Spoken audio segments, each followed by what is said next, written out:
Before 1996, there was only a $30 fee to get a firearms license in Tasmania. This license allowed you to purchase any gun you wanted. It didn't track what you owned, and after you paid the one-time fee, enforcement was light. Firearms training was around, and there was a general understanding that if you owned a gun, you ought to know how to use it safely. Hunting rifles and shotguns were plentiful, easy, and inexpensive to get your hands on. This was Tasmania before Port Arthur. Semi-automatic weapons were perfectly legal, and while there were some restrictions on fully automatic weapons for civilians, they were easy to get your hands on if you wanted one. One such weapon would be an AR-15. This automatic weapon of war was originally used by Victoria Police.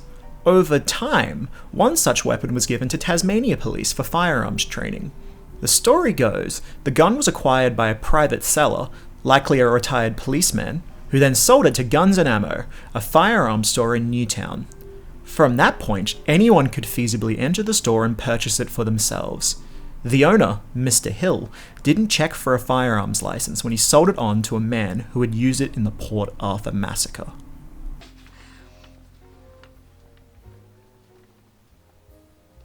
Oh, hi! I didn't see you there. My name's Angus. I'm currently an undergrad uni student. I've studied philosophy, psychology, journalism, and media studies for several years. All useless. I spend too much time on the internet arguing with people over nonsense, and I've also had a strong interest in conspiracy theories for the past decade. I understand how theorists feel because, as I'll get to in part 4 of this show, I used to be like them, and I want to help these people get out of truthorism. I feel like 2020 was a difficult year for everyone. Over the course of about a year, I found an interesting resurgence in a very old conspiracy theory. You know, so many conspiracy theories come from America. Because it's a hellscape. So, it's just nice to have one come from the state that I live in. The Port Arthur Massacre was a signal crime that changed Australia. We all know what it is. If you were my age, you grew up hearing all about it. The 28-year-old man who got a few military-grade weapons and went down to Port Arthur for an afternoon of horror. At this point, it's essentially folklore. Viewing stories like this distort actual information. I want to explore the conspiracy theories that surround the event. The theories are all wrong, but they have fascinated me for the past 6 months. To get the proper story, I have read every book I could find about the topic, and I plan to distill it into a lovely little mini-series for you. There is one name I've heard over and over again during that period of time, and that is the name of the spree killer who took the lives of 35 people. I will not be using his name. A month and a half before Port Arthur, a man entered a kindergarten in Dunblane, Scotland. He had 2 handguns and he murdered 17 kids, their teacher, and injured 15 more. And then he cowardly shot himself. The attack was indescribably awful, but the victims and their families honoured the dead by refusing to say the spree shooter's name, thus denying him the notoriety and the infamy he craved. To quote the founder of the Alana and Madeline Foundation, Walter McCack, in his biography, A conscious decision has been made in this book not to print the name of the gunman. A campaign begun by the Dunblane parents in a book published in Great Britain in 1997 called Our Year of Tears. As we prepared the book for publication, we were determined to continue this crusade. This is a story of love and hope, with no place for either of these creatures. They do not have a place in history alongside their victims. Spree shooters commit terrible acts to revel in the sick attention they are bathed in. They want to be remembered as evil, to mask the fact that they were actually pathetic in life. The news coverage of these events inspires other like-minded pricks to do the same. This phenomenon is such a common problem in our contemporary media landscape that it has been referred to as the Columbine effect. Because of this, I refuse to use the Port Arthur spree killer's name any more than I have to. Henceforth, Martin Bryant will be referred to as Blondie. I will not be showing his face either. I say his name to clarify who I am referring to, since after all this is a series about conspiracy theories. We do not say his name because it is evil or because it is offensive, but simply because I believe that the man who committed these crimes is a man not worth remembering. Furthermore, this will not be an account of his life. I do not care about the man in prison, and there are plenty of sources that speculate upon his inner thoughts. Unpacking those sources is not the point of this piece. I will explore the events leading up to and including the massacre for the purpose of evidentiary examination, and nothing more. There aren't any academic sources discussing this specific conspiracy theory in depth. Various authors mention them in passing, but that's about it. So when people do talk about this specific topic, they tend to primarily attract a conspiratorial audience. They are the only ones interested in this topic. So to them, I speak again. I assure you I have done my own independent research. I spent months of my life digging through lost chat boards on HKun, making fake accounts on Parler and Telegram. I have gone into the state library to comb through old documents, and I have synthesized data in far more attention than I care to admit. Port Arthur Truthers, I have read your books, I've scoured your websites, I have observed your Facebook groups. I know how you speak when there's no one else around. I see that your demarcation points are a lot more extreme than other people's. There's no point in denying it. And yet, I see a lot of myself in you. Not because I am one of you, but because you are so human. People just call you dumb and they move on with their lives. No one takes you seriously and actually looks at your evidence with any kind of critical mindset. And I hope that I come across as genuine and respectful and serious. I may come across as a bit irreverent at times, but that's just me. Furthermore, this specific video will be concerned with the history of the massacre itself. I will mention the theories only in passing. I will discuss the theories of the movement in parts 2 and 3 of this miniseries. I have written this part to act as a standalone documentary and analysis of the massacre and response. I ask you to refrain from spamming the comment sections with conspiracy theories, because we will get there in the next video. I plan to talk about everything, including the things you don't even know about then. To discuss this topic in depth, we're going to have to get into some pretty intense themes. This mini-series will feature frank discussions of violence, gore, racist and anti-Semitic rhetoric. I present this information not to spread it in approval, but because this rhetoric must be analysed for debunking purposes. For those who don't mind that, I hope you enjoy it. But for those who are a little bit more But for those who are more squeamish, or have a personal relationship to this event, I encourage you to watch along with the timecodes we will provide in the top right corner. In the bottom right corner, I will be citing my sources. In preparation for this project, I have done some light reading.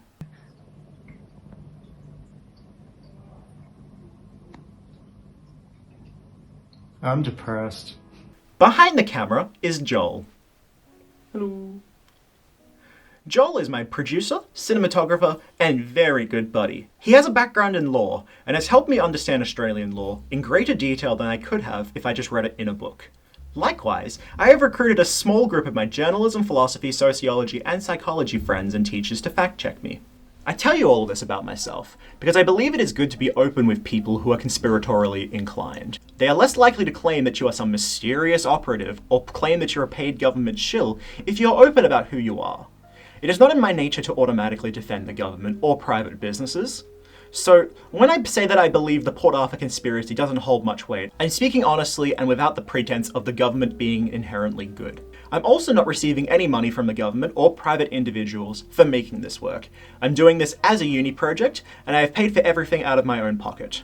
We're filming in my dad's roof. We're not in some, Hollywood, what do you call it, a Hollywood studio? Soundstage? Look, Yeah, we're not if you think this is a Hollywood soundstage, I feel sorry for you. This is Yeah. very low budget. This is, oh god. I would like to bring up two ideas in this introduction. First being demarcation theory. Now, this comes from the philosophy of science. Demarcation theory represents where a person thinks science ends and pseudoscience begins. It just so turns out that this is a useful term in debunking culture. If you believe that George W. Bush orchestrated 9/11, for instance, you might think that calling Bush an alien lizard from the planet Xenon is a bit far-fetched. People like the infamous conspiracy theorist David Icke often cross a line into absurd rhetoric. Since we know that real conspiracies do happen, the silly stuff makes us look less credible by association. You also do not have to be a conspiracy theorist to recognize government and corporate corruption. We know for a fact that Richard Nixon tried to cover up what eventually became Watergate. We know that the Black Panther Fred Hampton was assassinated by the CIA. And of course, we know that the moon isn't real. The second concept is favorite conspiracy.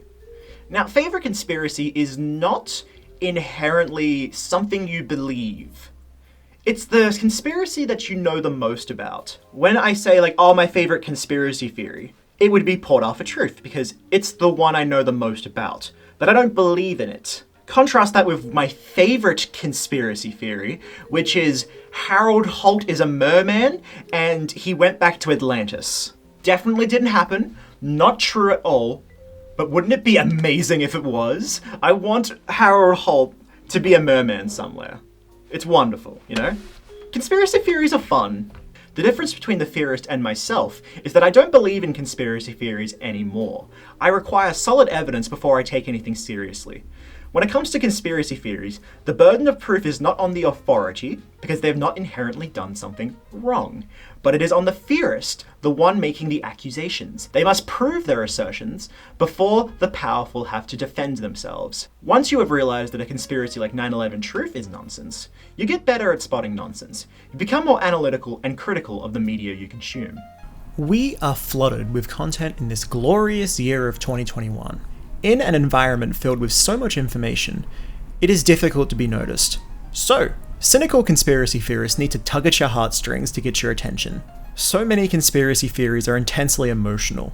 Conspiracy theories are exciting. I speak from personal experience. You feel a sense of elation, like you've come across information that you're not supposed to know. This makes you feel like a rebel, and part of that is getting to feel like you know better than experts.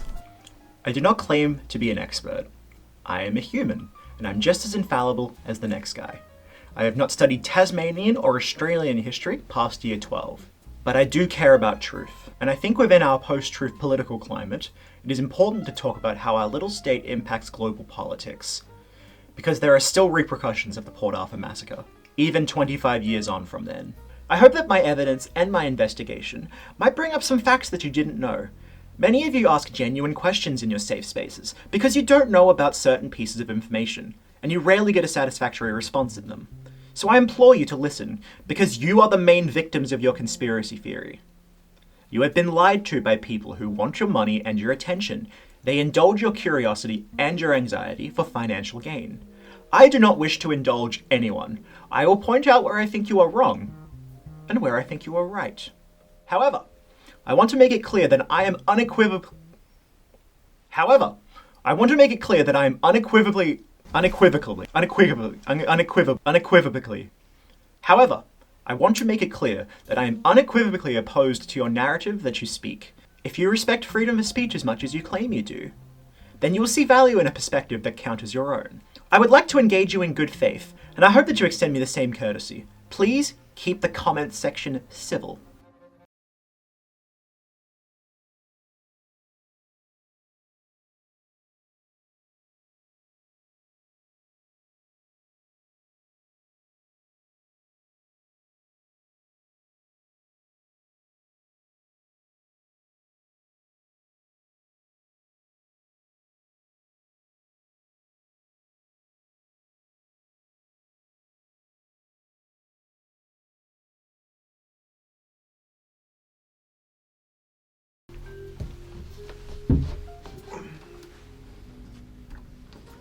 Welcome.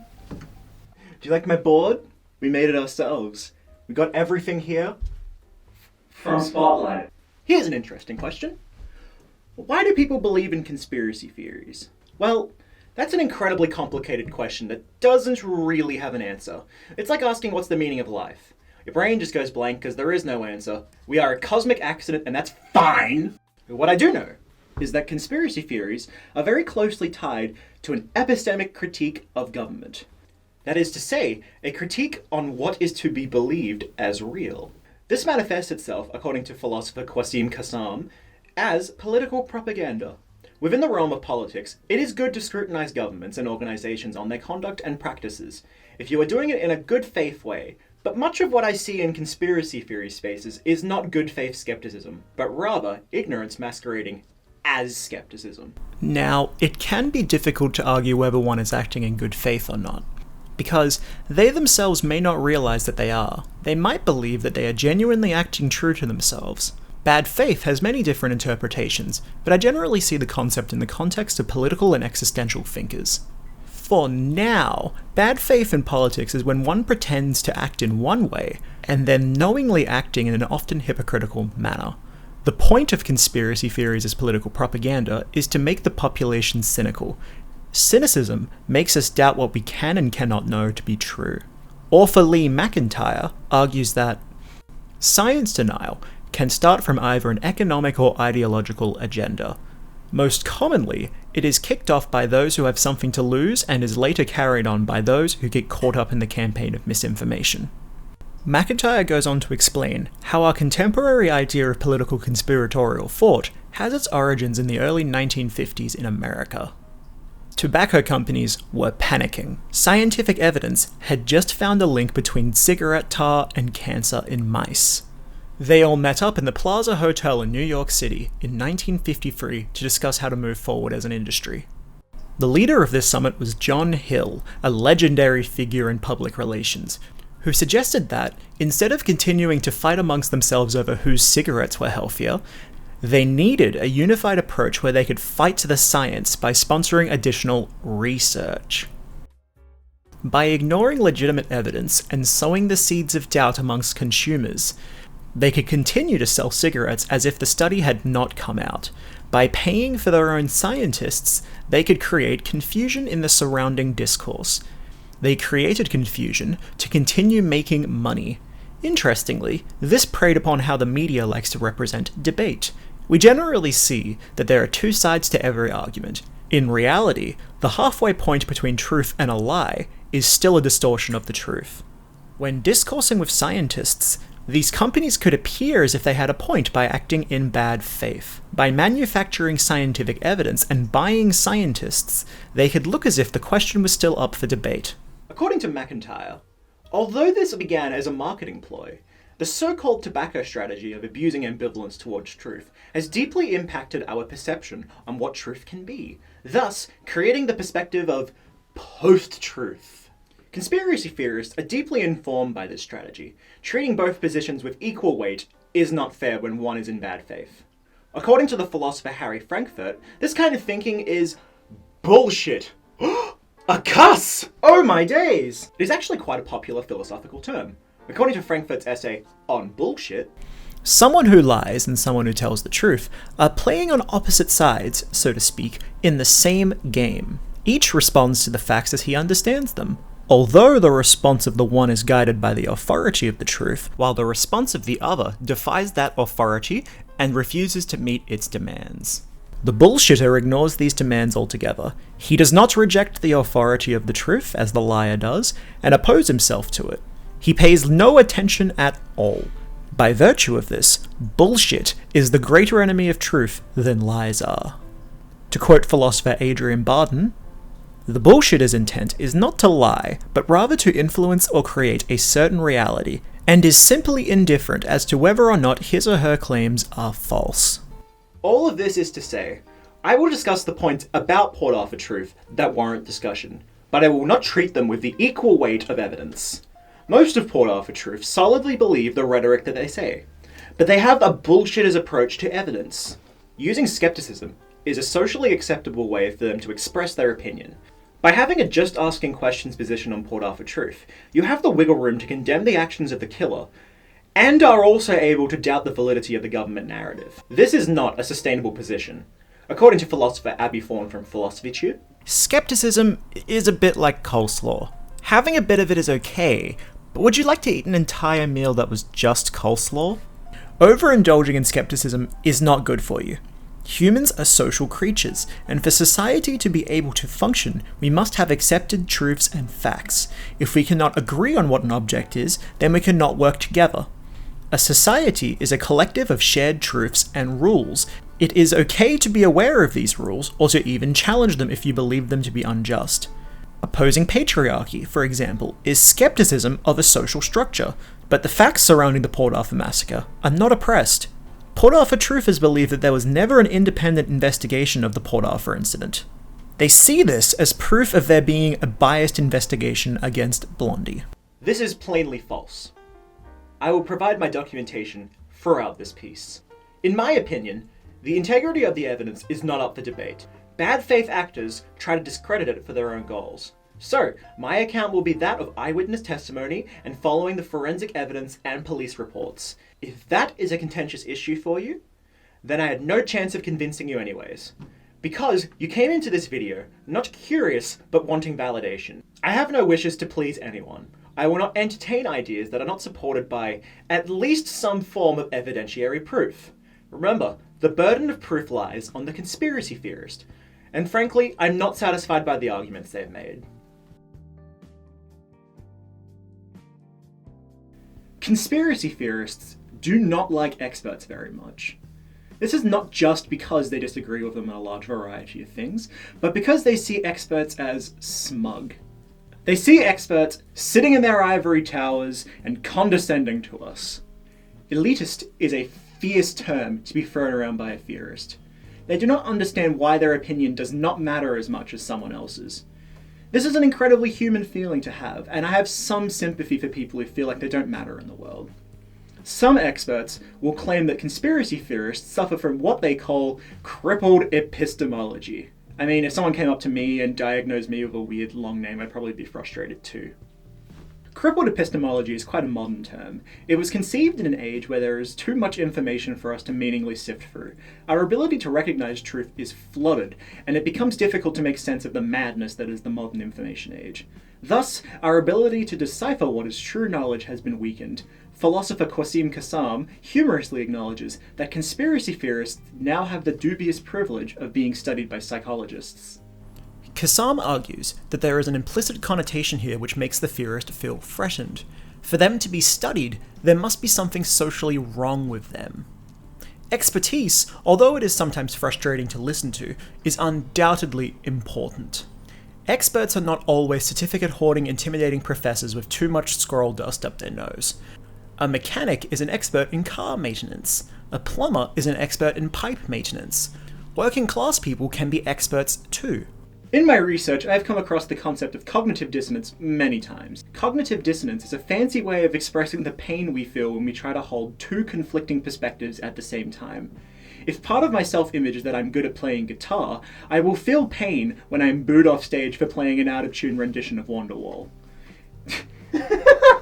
Dissonance can manifest itself in denial. I am more likely to tell myself that the audience was rather mean than actually acknowledging that I need to work on my scales and my chords.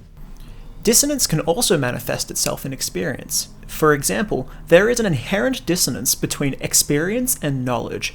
If I read a lot of books about how a car engine works, I might know a little bit more than the average Joe, but I wouldn't know anything about the feeling of grease on my fingers, the length of the right bolt. Experience is more important than book smarts when it comes to certain jobs. Knowing about the physics of an engine might be helpful in a quiz, but it's not likely to get me a job by itself. It just so happens that many of the topics conspiracy theorists argue about include experts dealing with more abstract concepts than a car engine. The experts we refer to when we talk about the Port Arthur Massacre are a diverse bunch. The doctors who stitched up the wounded, the special operation group, the Soggies, who contained the spree killer at Seascape, the politicians and lawyers who dealt with the law in 1996, they are all experts in their own special ways. And it can be difficult for us to get a feel on what their jobs were like. According to professor and author Tom Nichols, an expert is valuable because they are more likely to be right about something than the average person. He spends most of his book looking at how experts can get things wrong. He makes the claim that good experts need two things. They need to be qualified and agreed with. They get their degrees from an accredited institution. These degrees prove that the expert has displayed a degree of competency in their study. Their opinions must also be recognized by their colleagues. Group consensus between hundreds of people who know what they're talking about makes the sum of their information more useful. Philosopher Abby Thorne argues that good experts need to know the truth, speak the truth, but they also need to be able to express the truth. Being able to communicate your ideas is an incredibly important skill, because no one will want to listen to your ideas if you're awful at communicating. God, I wish I had it. This is where journalists come into the story. Journalists tend to be experts at communicating and constructing stories. Much of my evidence consists of witness testimony from people who were on site during the incident. I always pronounce my durings with a J. It's very Australian. During. This was compiled by several authors as well as the relevant authorities and news journalists who documented the incident. The first book I read on the topic was Margaret Scott's Port Arthur, A Story of Strength and Courage. Scott penned the poem that has been engraved at the memorial site. She taught for 24 years at the University of Tasmania's English department. She lived on the peninsula at the time of the attacks. Her relationship to the incident allowed her to deeply understand the immediacy of the damage done and truly perceive what had happened. One criticism I have of this source is that it was published just over a year after the events. This does not give Scott the benefit of hindsight, as the events were still fresh and the emotions were still raw. In contrast, Carol Altman's After Port Arthur is, while still sensitive, a much more objective analysis of the massacre. She has the benefit of a decade of hindsight. She was not from Tasmania, so she has a level of emotional detachment from the narrative. Being passionate is one of the most important things in the world to me. To me, passion makes us human, but it can also get in the way of objective truth. Sonia Vaumard's The Media and the Massacre is more objective yet, and more analytical.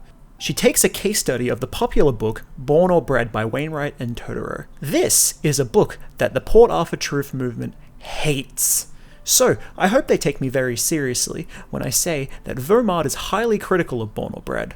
Her investigative journalism goes into extensive detail surrounding the ethics behind the author's content. She concludes that while they were unethical in obtaining some of their information, said information is accurate and workmanlike in its detail.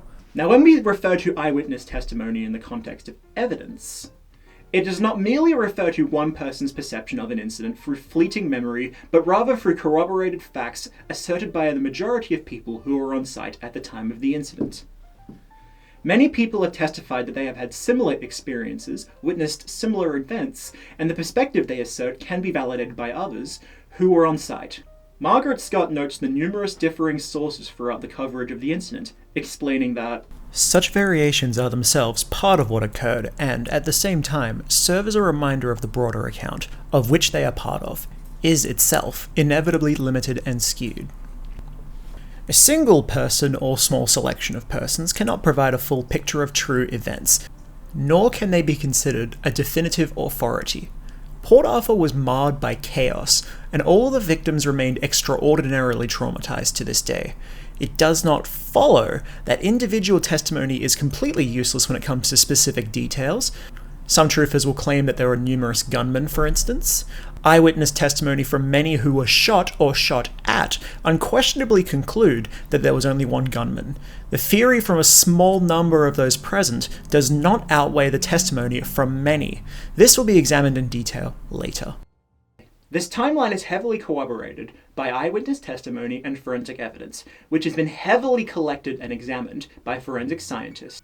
I believe that in a case substantial as this, it would be fair to be worried about the process in which justice was made. In his book, On Tyranny, 20 Lessons from the 20th Century, historian Timothy Snyder reflects on the importance of infrastructure in democracy. When political leaders set a negative example, professional commitments to just practice become more important.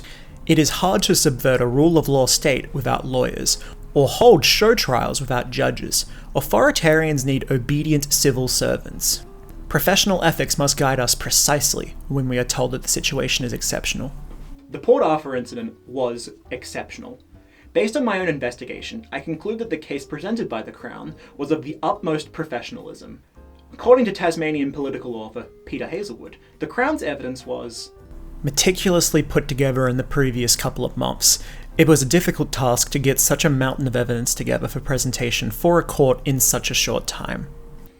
Each person killed or harmed needed an appropriate amount of time to determine the cause of injury or death, to determine the culpability of Blondie for each and every case. Blondie was given 72 charges including murder, attempted murder, arson, kidnapping, grand theft auto, assault, and grievous bodily harm. The work that went into this case was substantial and tiresome. Many of these crimes were premeditated, particularly the murder of the Martins. To debunk any conspiracy theories about Port Arthur truth, we must first understand what the timeline looks like.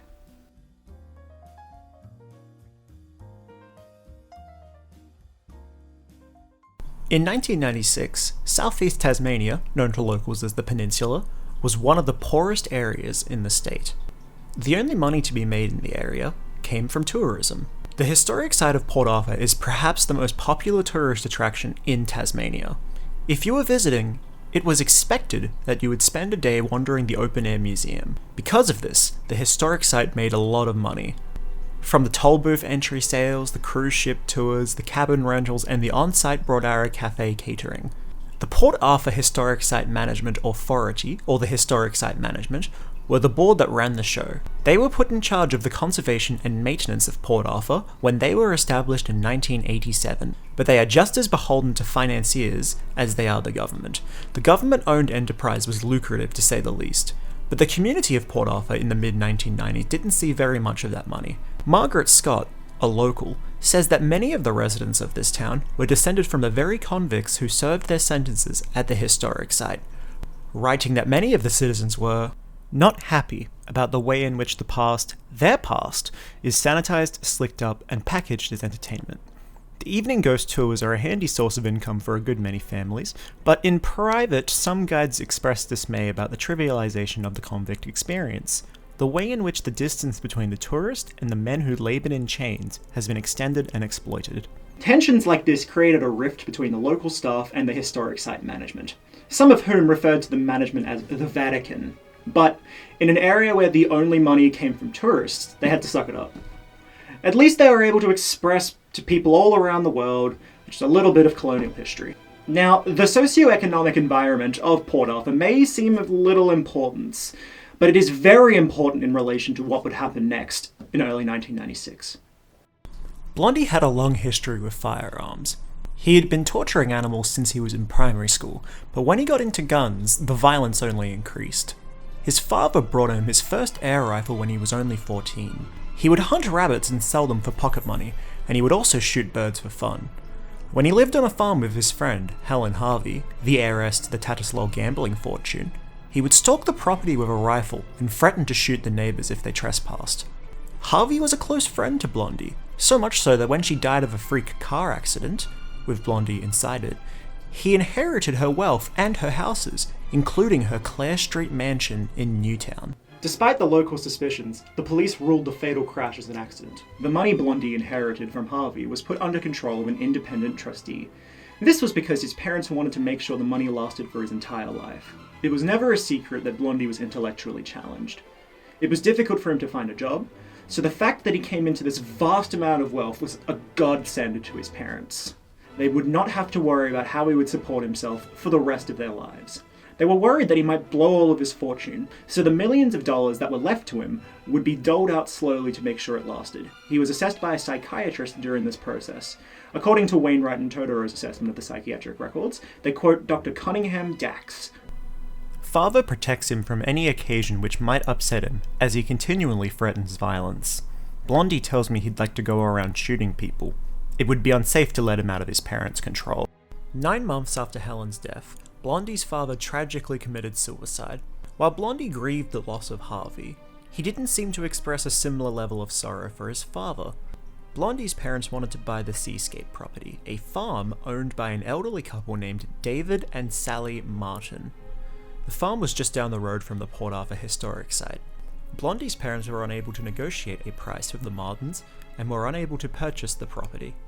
According to several sources, Blondie believed that this failed business venture may have contributed to his father's decision to commit suicide. It must be noted that it is unlikely that Maurice Bryant committed suicide because of this alone. He had a long history of depression and anxiety. Multiple authors and psychiatrists conclude that Blondie's grief manifested itself in anger and resentment rather than sorrow. Blondie had briefly worked for the Martins as a groundskeeper. He was fired by them shortly thereafter, which further sowed the seeds of resentment. He later said in prison, "I hated the Martins. I did it because they were the worst people in my life." He particularly hated Sally. During his interrogation, he would describe her as a troublemaker. "She's part Jewish, you know.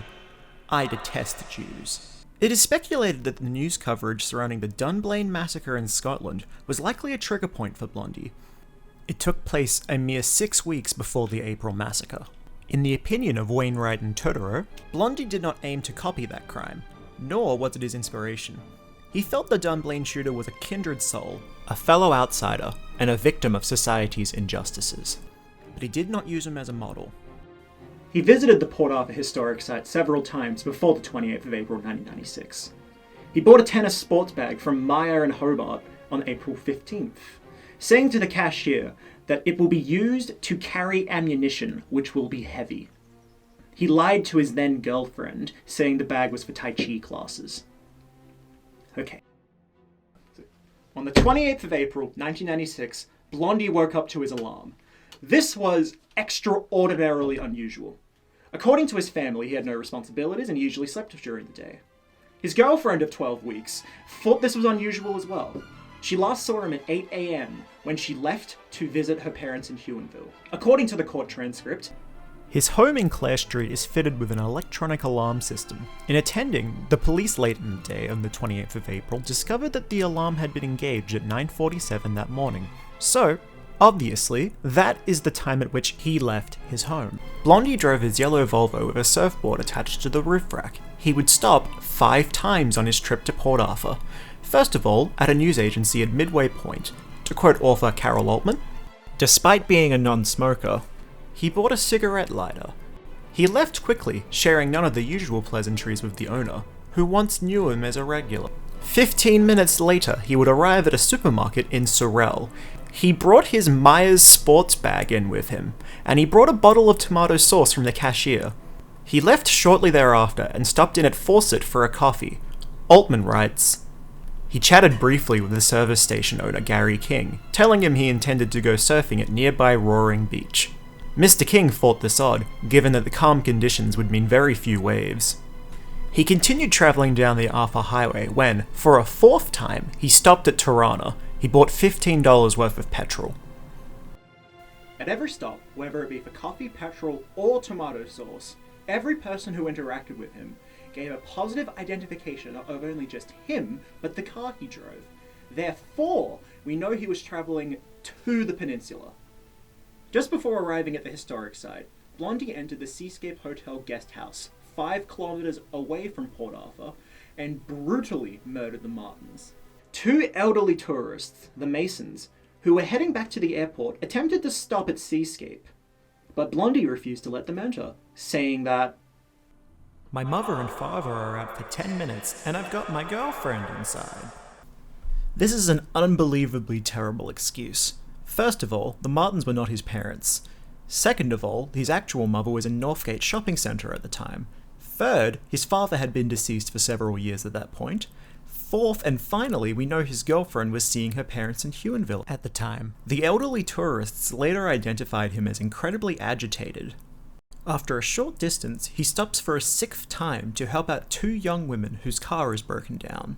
While the first one sold Blondie some weed, the other asked him about his surfboard. She asked him if he was going off somewhere to surf. According to Altman, he replied, "I'm going to the Isle of the Dead to get rid of some wasps." White Anglo-Saxon Protestants were amongst many groups of people Blondie detested. Only this group was more for their snooty attitude than their skin colour. More importantly, this is an unmistakable reference to the historic site's cruise.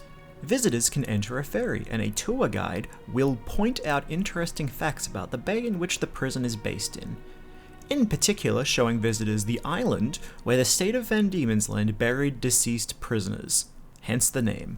Due to this and several other circumstances, we can infer that Blondie's original plan was to board the cruise to the Isle of the Dead and slaughter everybody on board. The cruise can hold up to 80 people at any time. It may have been more horrific if he had managed to get there any earlier. Just after 12:45 p.m, he stopped in at Roger and Marion Lana's farm. This was the next property over from the Martins' farm, the farm Blondie's parents wanted to buy over a decade before. The Lanas were a couple who knew Blondie all too well. Blondie repeatedly made creepy calls to Miss Lana. He also harassed her at the Calvary Hospital, which was right next door to his Clare Street home. The Lanas got the police involved, and the phone calls stopped shortly thereafter. On this day, Roger Lana identified Blondie, even though he had grown out his hair since the last time he had seen him. Blondie asked to see Marion, but Roger stopped him. This may well have saved her life. Blondie got back into his car and entered the historic site of Port Arthur. After fighting with the toll booth clerk about the fee to enter the historic site, Blondie made his way down to the car park.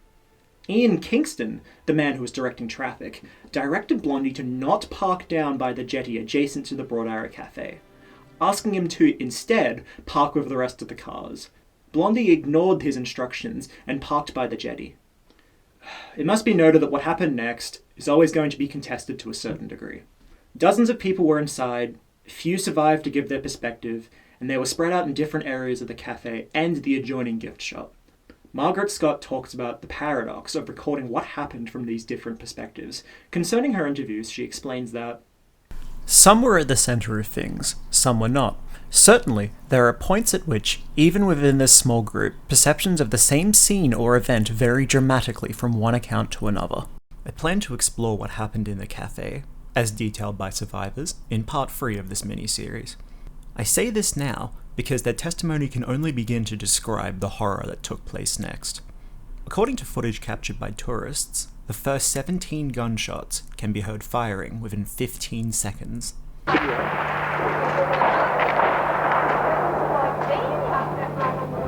did the gunshots, live action here at Port Arthur. Are there police here? Apparently there are police here. She kept the phone with us. The only police on the peninsula were an hour away. According to the forensic evidence and witness testimony, 12 people had been killed and 10 injured in this time frame, during which Blondie walked from table to table, shooting people at close or point-blank range. It did not require great marksmanship. Forensic evidence presented by the Crown showed that many of the victims had gunpowder and burn marks around their fatal wounds. These burns come from the fiery discharge a gun lets off when firing a bullet. This can only burn a victim at extreme close range. Most of the dead in the Broad Arrow Cafe had these very burn marks. Blondie then entered the adjoining gift shop and shot another 10 people. When the gunfire initially started, many people ran into the gift shop. The only door in the gift shop was not working. This led to the deaths of many people unable to escape. Blondie then re-entered the cafe and cowardly killed the injured on the floor. Witness accounts are admittedly mixed. Some believe they saw Blondie stalking the cafe in a back-and-forth motion, but most of them agree with and testify of the forensic evidence of Blondie making one final sweeping motion, only turning around to kill the injured or people he missed. Those who survived told Damien Bugg, the public prosecutor for the Crown, many of the people who were in the cafe at the time and survived to talk about it spoke of little other than gunshot, the oppressive noise of the rapid fire of this gun. At this point, 29 shots had been fired, 20 people were dead, and another 12 had been wounded. If that sounds strange to you, I must remind you of the weapon Blondie was using.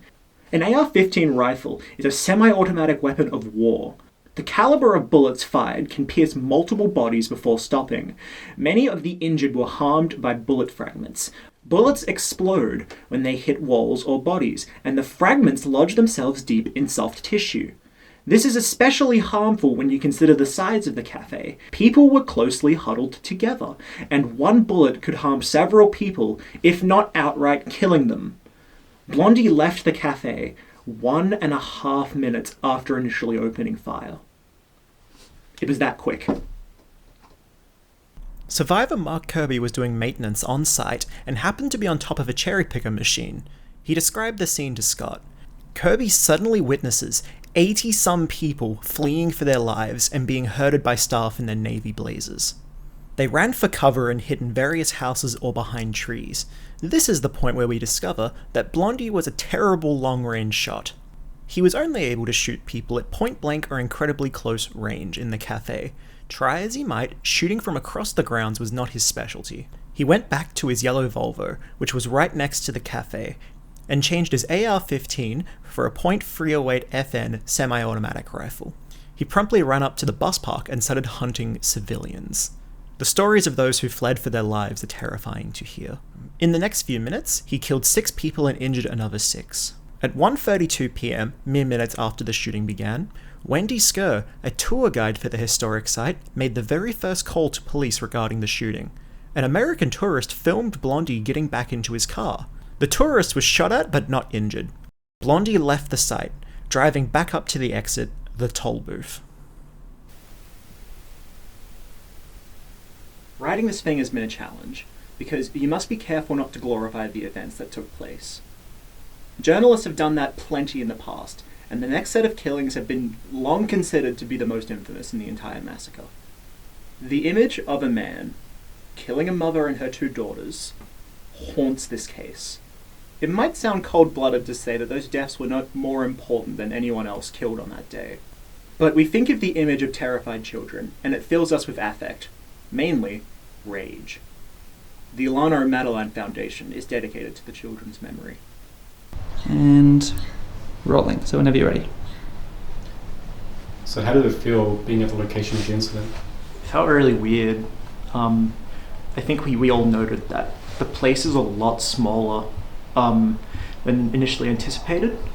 It is really a tiny room, and when you consider that, there was also a gift shop in the building, it's really not hard to see how it could have happened that quickly. Instead of just, especially after I saw that footage, you just sort of see little parts of the wall, and you're like, God damn, someone was there at one point in time. It really emotionally affected me. I feel really weird and stuff after that. And I think that really denying it, all of these people online being like, completely innocent, you feel completely different when you are in the spot where it happened. It's fun to speculate on these things. Or, it can be fun when you are completely removed from it, but when you think about like Peter Nash and how he shielded his wife and all there are several families. I don't want to say completely wiped out, but Jesus, it's not very good. Blondie got back into his car. He drove up past the toll booth. After being warned of the incoming killer, Eileen Kingston hid in the back of the toll booth. Blondie murdered another 4 people waiting to enter the site. For whatever reason, he decided to ditch his yellow Volvo and he hijacked a BMW. He transferred most of his equipment into the new car, leaving behind a shotgun, handcuffs, ammunition, and his passport. Blondie then wreaked havoc on the road surrounding the Port Arthur historic site, attempting to kill everyone he crossed paths with. Several civilians were shot at while they were driving. At this point, news had begun to spread around the peninsula that something dangerous was happening. Phones were ringing off of their hooks, and journalists were becoming interested. The Port Arthur petrol station was one such place. Here, Blondie kidnapped a young lawyer and murdered the lawyer's friend at point-blank range. No one understands why he felt the need to take a hostage, but Blondie made him get into the boot of the BMW. He drove off, leaving everyone inside the petrol station afraid for their safety. Back at the historic site, everyone was in shock. People on the other side of the site thought a reenactment had gone on, while those closer to the violence had run for their lives. Everyone who became involved in the first response did exceptional work. Those with medical training attempted to heal and soothe the wounded. Those without medical experience kept the pressure on the wounds and searched for medical supplies. Someone got into their car and drove around the peninsula looking for tea towels to halt bleeding, breaking windows to attain them. Others served tea and biscuits to first aid. Others reassured the scared. Port Arthur had just been a site of terrible violence, but on this day a tremendous amount of courage and bravery as well. More so that should have been expected from survivors immediately after a traumatic event. Every single survivor I've read about simply states that they did what anyone else would have done, but they didn't have to do any of it. They could have been hidden and kept themselves safe. History would not have looked down upon them for doing so. The inside of the cafe has been described by survivors as surreal, like a movie set. Several people had been killed so quickly that they were still holding on to their knives and forks. This stillness was haunting and leaves unspeakable trauma to this very day. At the same time, some survivors also describe a sense of closure. They feel strangely grateful to have seen the inside of the cafe because it stopped their minds from wondering what actually happened. The pain did not drift off into unnecessary what-ifs. People such as Wendy Skur, Ian Kingston, and many more saved the lives of the injured. It took them a long time to be recognized for their heroism. I plan to discuss their lives and perspectives at length later in this miniseries. Ian Kingston established control on site. As someone with disaster training, he worked with others to communicate with police. Kingston was the one who decided that securing Blondie was of the greatest good to the minds of those on site. Therefore, police and SOG primarily focused their forces on capture of Blondie. This led to there being minimal police presence on site. This is an incredibly important decision. It meant that the bulk of emergency resources would go to Blondie's capture, and not the evacuation and protection of those on site. This affected the feelings of security of survivors. While I believe in retrospect that it was most certainly important to capture the spree killer, the mental health of those on site would be left to the dogs as an expense. 2:30 marked the arrival of the Irelands.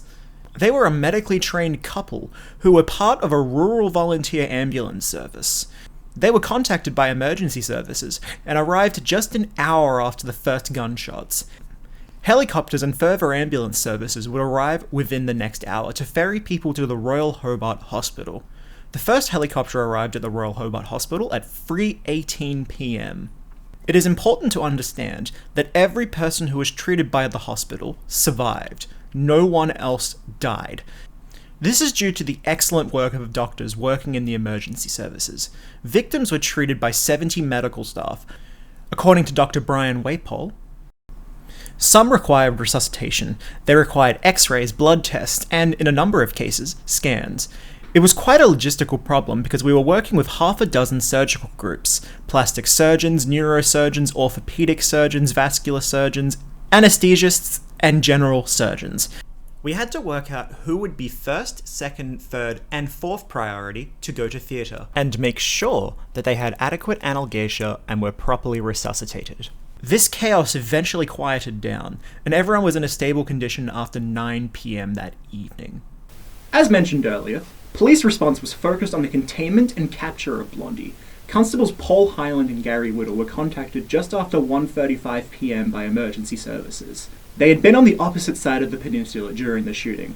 According to Scott, they decided to split up, one travelling through Nabina to the site, the other going back through Cunha to the Arthur Highway. Hyland went the long way around, taking in more messages as he drove.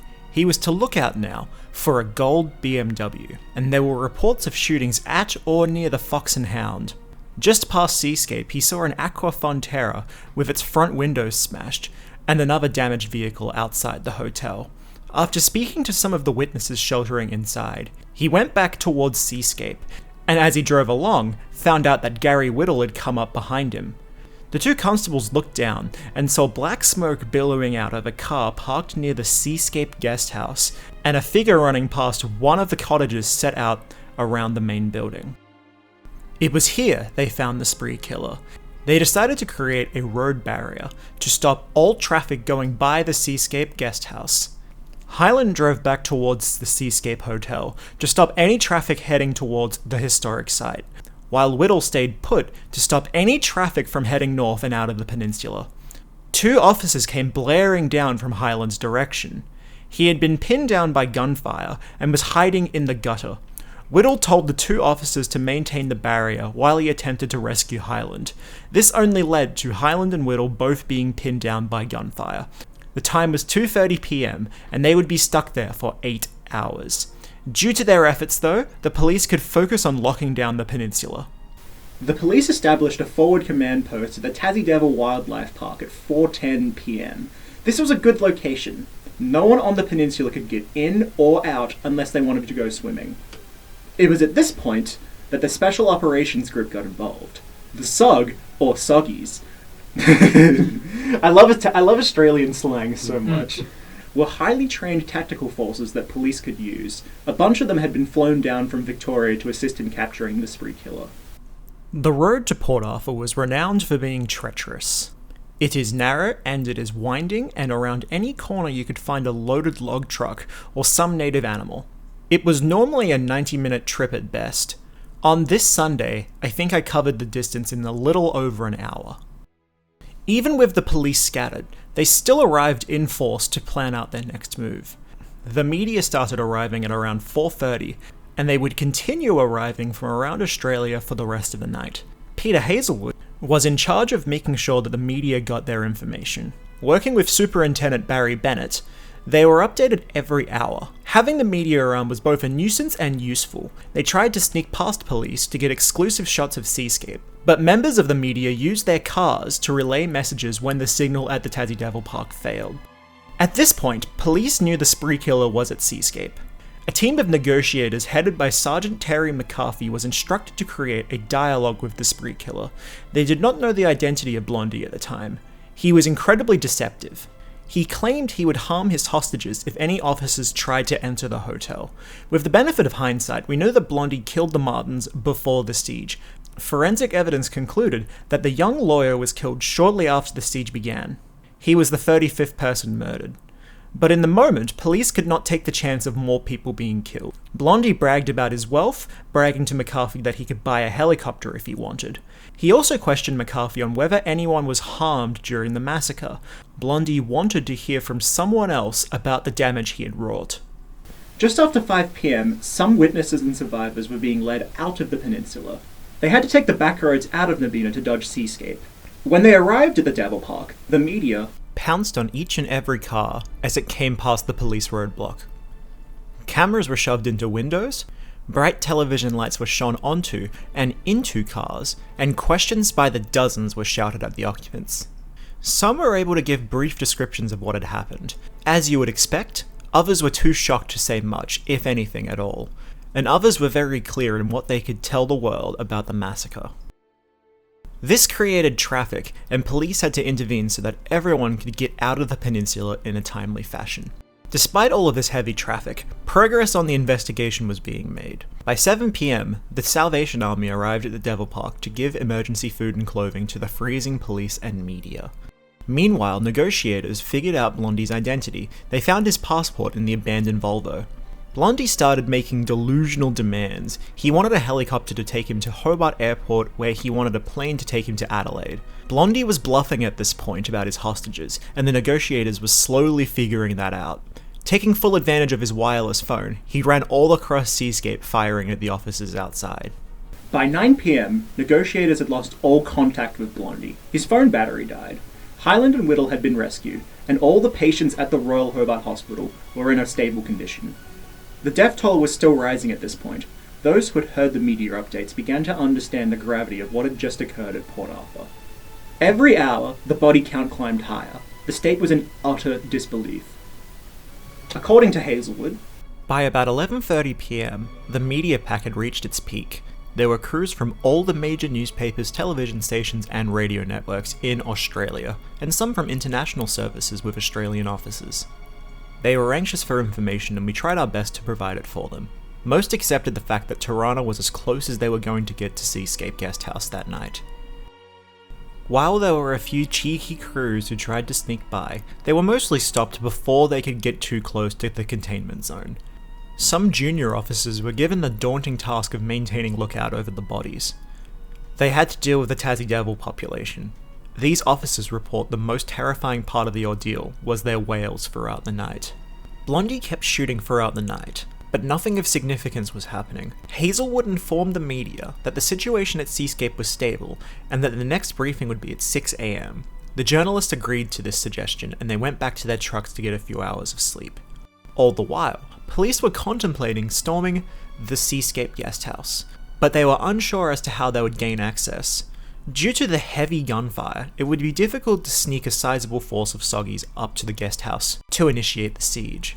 According to Hazelwood, they initially tried to gain access to an armed personnel character from the army. These plans did not work out because the army in Tasmania did not have access to such a machine, and the logistics and time involved in getting one to Port Arthur from Victoria seemed to rule that out as an option.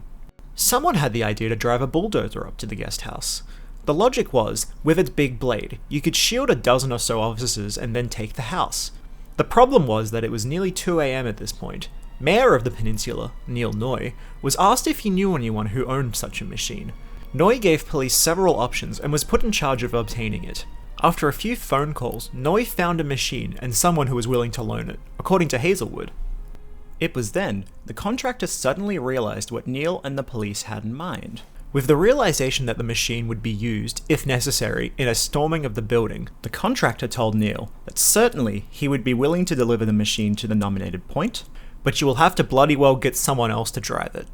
Hazelwood also says that police planned to get Blondie a new phone with full battery.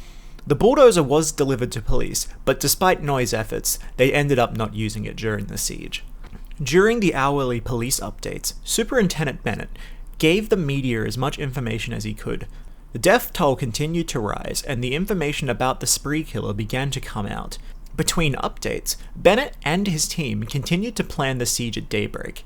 Forensic psychologists gave their opinions that Blondie was bluffing and that he had no hostages. Bennett remained unsure.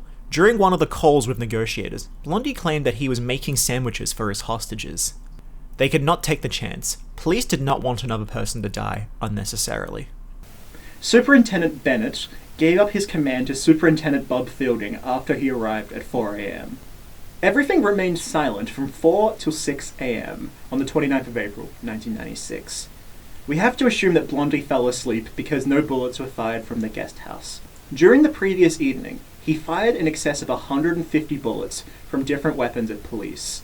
No one was harmed. The thuggies were told to hold their fire due to there being potential hostages. They decided to make a special call. Hobart had a crisis plan set up for just an occasion like this. The plan gathered all relevant authorities together into one room where they could make an executive decision. These people included the Premier Tony Rundle, the Police Commissioner and Minister John Johnson and John Bestwick, Secretary and Minister for the Department of Health and Community Services Gillian Biscoe and Peter MacKay, and Secretary for the Department of Premier and Cabinet Stephen Haynes.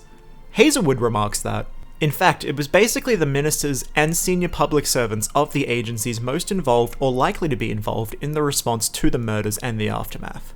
Its purpose was to let the frontline people get with doing their jobs, and it was an outstanding success. It also meant that major decisions could be made quickly and cleanly by these department heads, and maybe other decisions which might not be in the best interests of everyone could be given further consideration, perhaps overturned if necessary. After this call, all was quiet. The biggest complaints overnight came from journalists complaining about the toilets. A plumber was brought on site to handle the excess waste. Suddenly at 7:45 a.m, fire came bellowing out of the guest house, according to Altman. Within 10 minutes, the fire had taken hold in the first and ground floors, causing ammunition to explode in the intense heat. Emergency services, unable to risk running into what sounded like gunfire, watched as the blaze continued to spread. In those 10 minutes, the command remained calm as they planned their next move. Psychologists believed that Blondie lit the fire as an act of suicide. Blondie would make what he considered to be a last heroic stand. Fielding kept his men outside and waited, and so that was how it happened. Blondie was even heard taunting, "Come in and get me." The police calculated that 5 officers would die before Blondie would. They gambled on whether or not the hostages were actually alive at this point, and they waited. Suddenly, at 7:45 a.m, a door suddenly burst open and Blondie, aflame, came running out. He dipped behind a corner, making police lose sight of him for just a second. Guns at the ready, police watched as Blondie turned back around, stripped off his clothes, and fell to the ground in pain.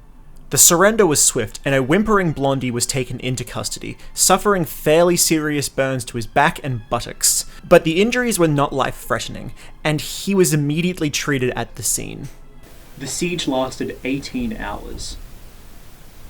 35 lives had been taken, and many more were destroyed. I speak about the timeline established by the state because it is incredibly important that we understand what exactly happened that Port Arthur Truth is skeptical about. Before we can continue with the conspiracy theories, we need to understand what else happened in 1996, because there was major fallout after the massacre.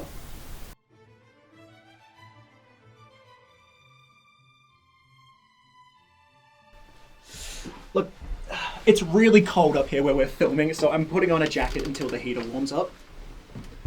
Unfortunately, Blondie got exactly what he wanted. He made himself into an international spectacle. The Port Arthur Massacre has made headlines around the world. A 29-year-old man is in custody, blamed for the deaths of nearly 36 people.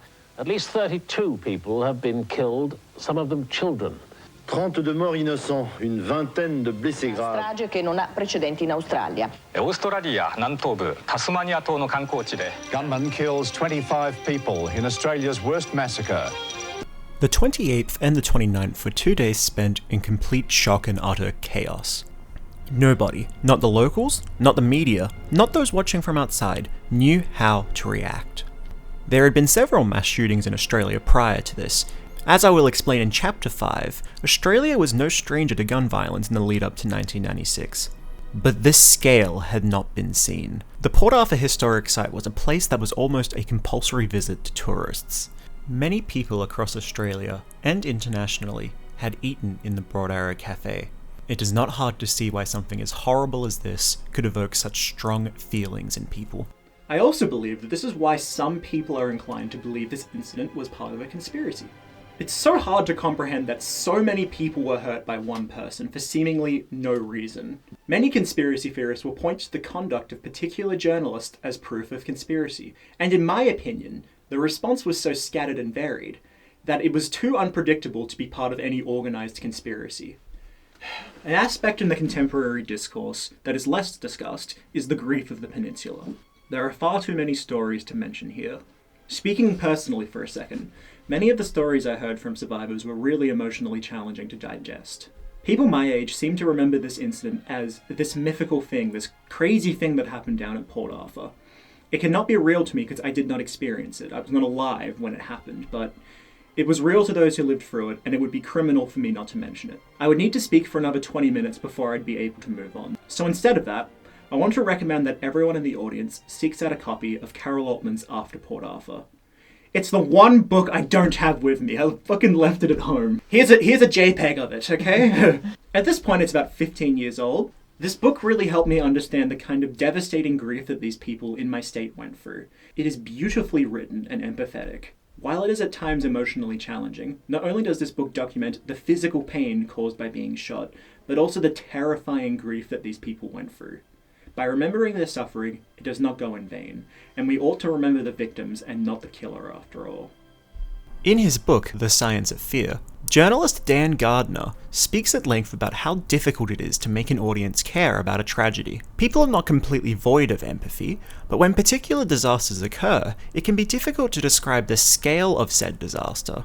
We can throw statistics and graphs at people to help them visualize problems, but this does not always grab our attention.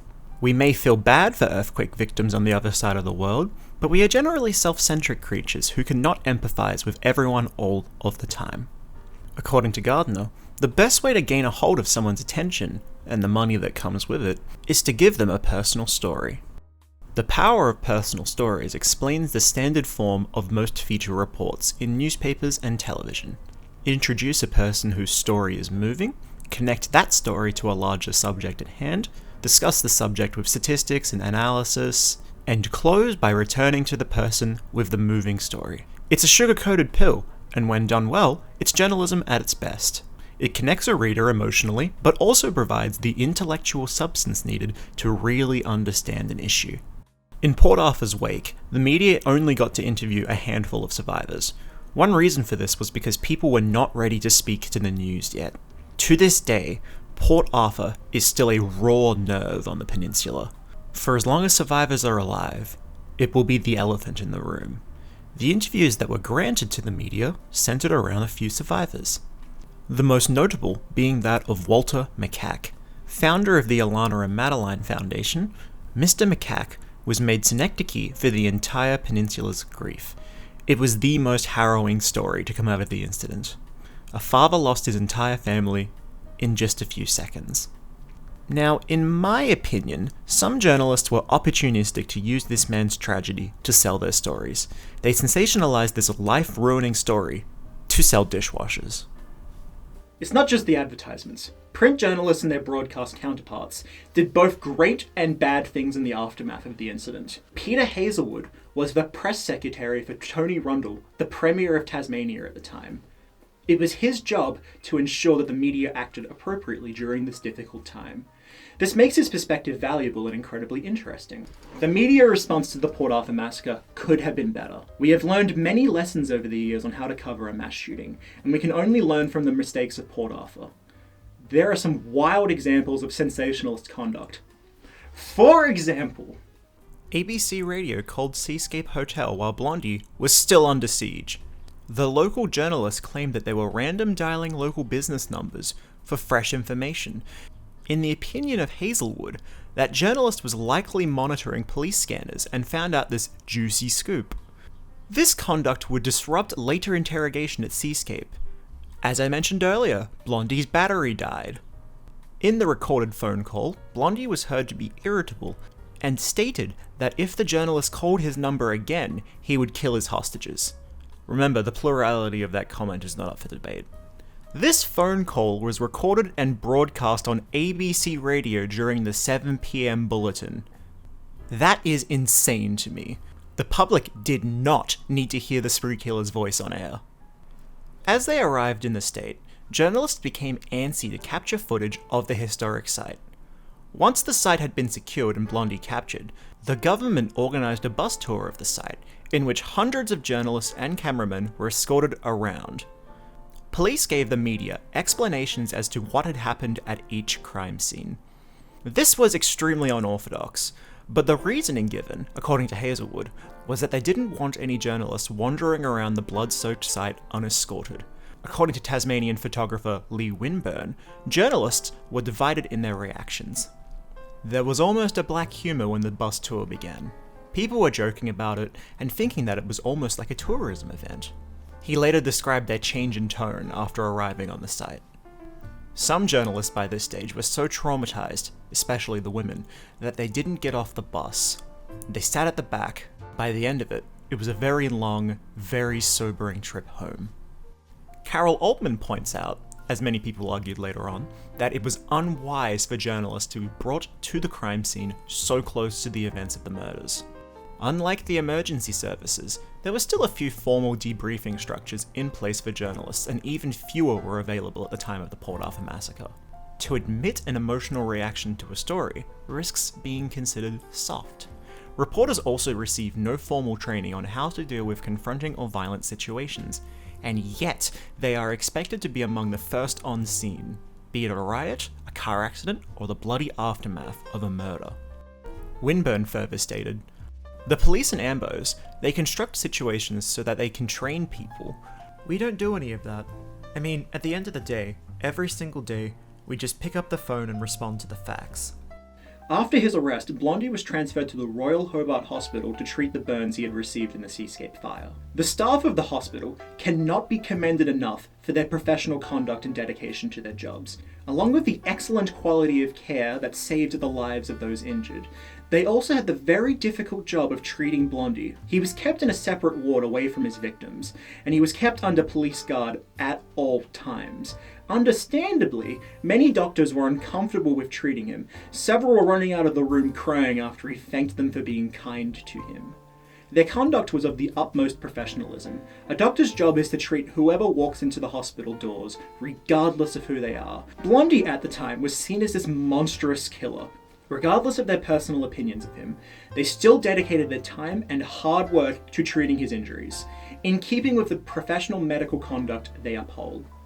Unfortunately, many civilians were hungry for vengeance. Police and survivors of the Port Arthur Massacre have appealed for calm and compassion tonight. The appeal follows threats and abuse directed at hospital staff for just doing their jobs and treating accused gunmen. I think there has been disappointment in the way in which some people in the community have responded with threats of bombs, or the way in which some people have been treated as they walk down the street. Shot in the arms and legs, and there's some gunshot wounds to the head, and just about any part of the body you wish to name, we found some pellets. Overnight, someone daubed graffiti on the hospital's wall. An eye for an eye, it said, a sentiment expressed by many here. Hundreds of calls to the hospital demanding why the suspect in Australia's worst civilian slaughter is being treated for his pains.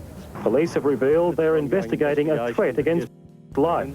There has been at least one veiled threat that this person might be under in some danger, and we'll respond to that accordingly. A community that tolerates the slackest gun laws in the country favours old values. I reckon they should bloody throw him out on the street. Let everyone have a go at him. I reckon hang the bastard. Inside the hospital on the evening of the 29th of April 1996, an attempted interview with Blondie was cancelled because he was too severely sedated to be able to respond. Confusion status under the law was clarified when Tasmanian Chief Magistrate Peter Dixon convened a bedside court represented by a legal aid solicitor. The hearing lasted just 5 minutes. was lying in bed as the magistrate formally charged him with the murder of Kate Elizabeth Scott. This began the lengthy and workmanlike process of Blondie's trial.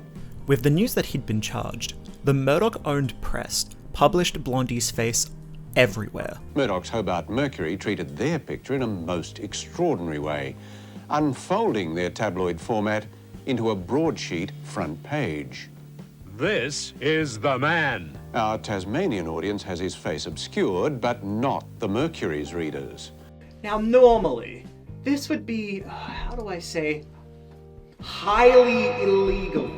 We have laws against sharing information about people on trial. The reason that this Murdoch paper was not sued by Damien Bugg, the Director of Public Prosecutions, is complicated.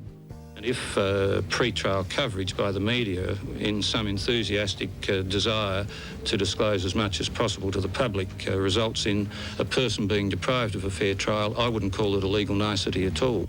Since then, the DPP has given notice of prosecutions of the Australian, the Mercury, the Age, and the ABC. A small state bureaucrat could not take on the entire Murdoch empire, especially since there was a technicality in Murdoch's favour. The paper was printed a few hours before Blondie had been charged, technically making this information public knowledge. This is following the word of the law, but not the spirit of it. I am in no way defending the Mercury's actions here. It was unprofessional conduct through and through. From the perspective of the DPP, having this information made public would make it incredibly challenging to litigate. It was extremely sensationalized, to the point of the Australian highlighting Blondie's eyes to make him look crazier. It would make it difficult to find an impartial jury should this case go to trial. Furthermore, on page 4 of the same paper, a report described the interior of Blondie's house in Clare Street. This was not authorised by Tasmania Police. There are conflicting claims that, according to Hazelwood, 2 journalists distracted the on-guard officer while a third snuck into the house, stole the photo on the front page, and described the interior for the report.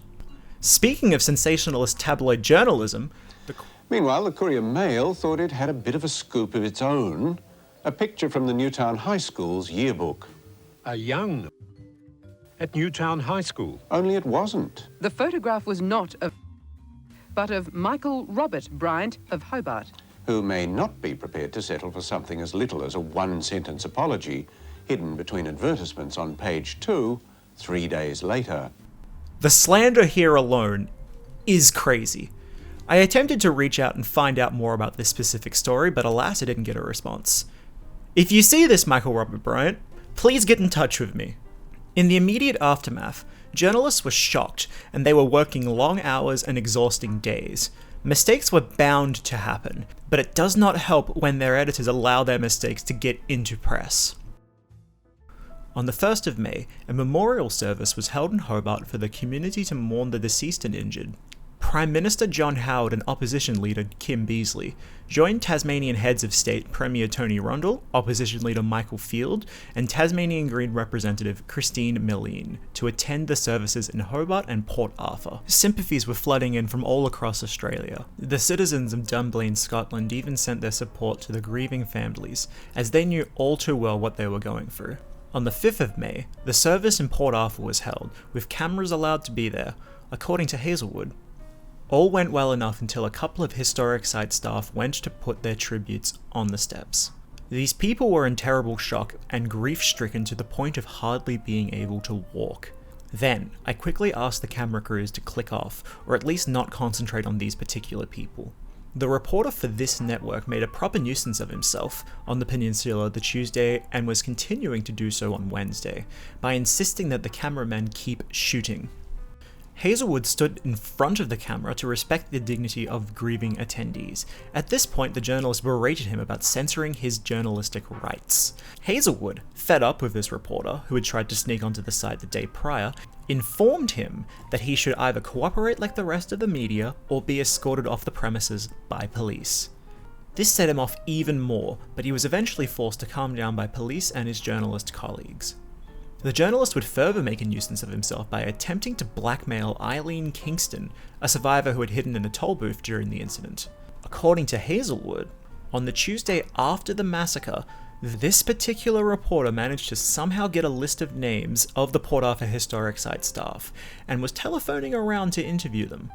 Eileen got a call barely 48 hours after this particular incident, in which a man identifying himself as a reporter for a particular network asked her why she hid in the toll booth while 4 of her friends were killed by Blondie just outside. He was told that was not what happened, and so he said, "Well, I am prepared to give you the opportunity to set the record straight. Just come do an interview with me." According to Hazelwood, she was understandably mortified to think that she would be blackmailed into giving her account of the incident. Luckily, she was taken off of the peninsula shortly thereafterwards by a friend for her own safety. Events like this were not uncommon after the incident. Obviously, journalists were not regarded well by locals. All of this is not to mention all of the misinformation that happened during the earlier media cycle. This might be controversial to say, but I think it's fair to a certain degree that sometimes people are going to get things wrong in the wake of such a horrendous event, so long as they correct it as soon as possible. 2 particular talking points were focused on unfairly by the media in the immediate aftermath. First of all, Blondie's mental disposition, and secondly, violent media. Media reports throughout the coverage of the incident reported that Blondie had schizophrenia. This has 2 main sources, one being from a diagnosis that Blondie received from a psychiatrist in his youth. The schizophrenia diagnosis was wildly wrong, but the media didn't fact check that. Along with this, journalists found people who knew Blondie and were willing to corroborate this early diagnosis. 3 years ago, Melinda lived with her family for 5 months. Been diagnosed as schizophrenic. He has been from a very young age, I think at about 3 years old. He's very childlike in his personality. He's got the mind of about a 9-year-old. This woman is not lying, but she's not speaking the truth. She may well have believed that Blondie had schizophrenia, but further sessions with doctors later diagnosed him as being on the autism spectrum and with ADHD. Like me. If these reporters or any other journalists did any kind of digging at all, they would have uncovered these documents. But every other news anchor was harping on about the dangers of schizophrenic people. People with schizophrenia are not dangerous and are not likely to commit something of this magnitude. This shooting re-sparked the public conversations around mental health as an excuse to not talk about gun control. These conversations were derogatory in nature. Instead of investing in public mental health services for the good of everyone's health and ability to function, these conversations were framed as prevention of violence, to defend the public from people with dangerous mental health problems. This stigmatizes already difficult to manage problems.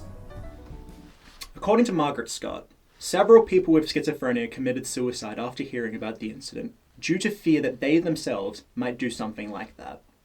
This is incredibly heartbreaking, and a direct result of the negative media attention surrounding mental health in the days and weeks following the incident.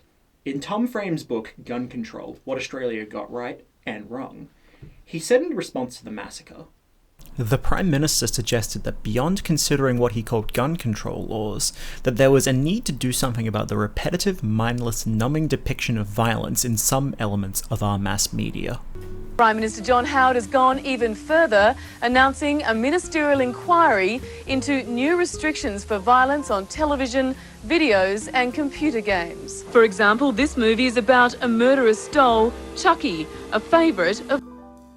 While it is true that Blondie's favourite movies were quite violent in nature, it is wrong to assume that he committed such violence as a result of the violent media he consumed. Correlation does not equal causation. Plenty of people watch violent movies and play violent video games without committing crimes against humanity. What is interesting about the framing of violent media as a conduit for actual violence is that it sidesteps the real issue. You can bring up any number of things while ignoring the actual cases of violence in these circumstances. Toxic masculinity, entitlement, and bigotry. These are all the systemic issues that directly lead to people justifying violence in their minds. When the media talks about violence, it is a lucrative way to sidestep the issue at hand. You can condemn pretend violence while ignoring actual violence. John Howard did really want to have gun control laws. but it was not necessarily a popular policy amongst Australians. Media companies profit off of that discourse. Thus, they profit off of blaming every possible thing within their reach that is not guns. Conspiracy theorists will allege that the media was uniquely hostile to Blondie in the year 1996. Gosh, if only there was another high-profile media trial that happened that year. Oh, wait! Beast of Belanglo. Belanglo Butcher. Ivan the Terrible. The Belanglo Monster. Belanglo Butcher. Butcher Milat. Butcher of Belanglo. The backpacker killer, Ivan Milat, was captured in 1994 and after several lengthy delays, finally stood trial in 1996. Now, before you protest, yes, Milat was a serial killer instead of a spree killer, and yes, Milat was far more intelligent and violent with his killings, but we are not contrasting the types of crime or criminal, but instead the coverage of them.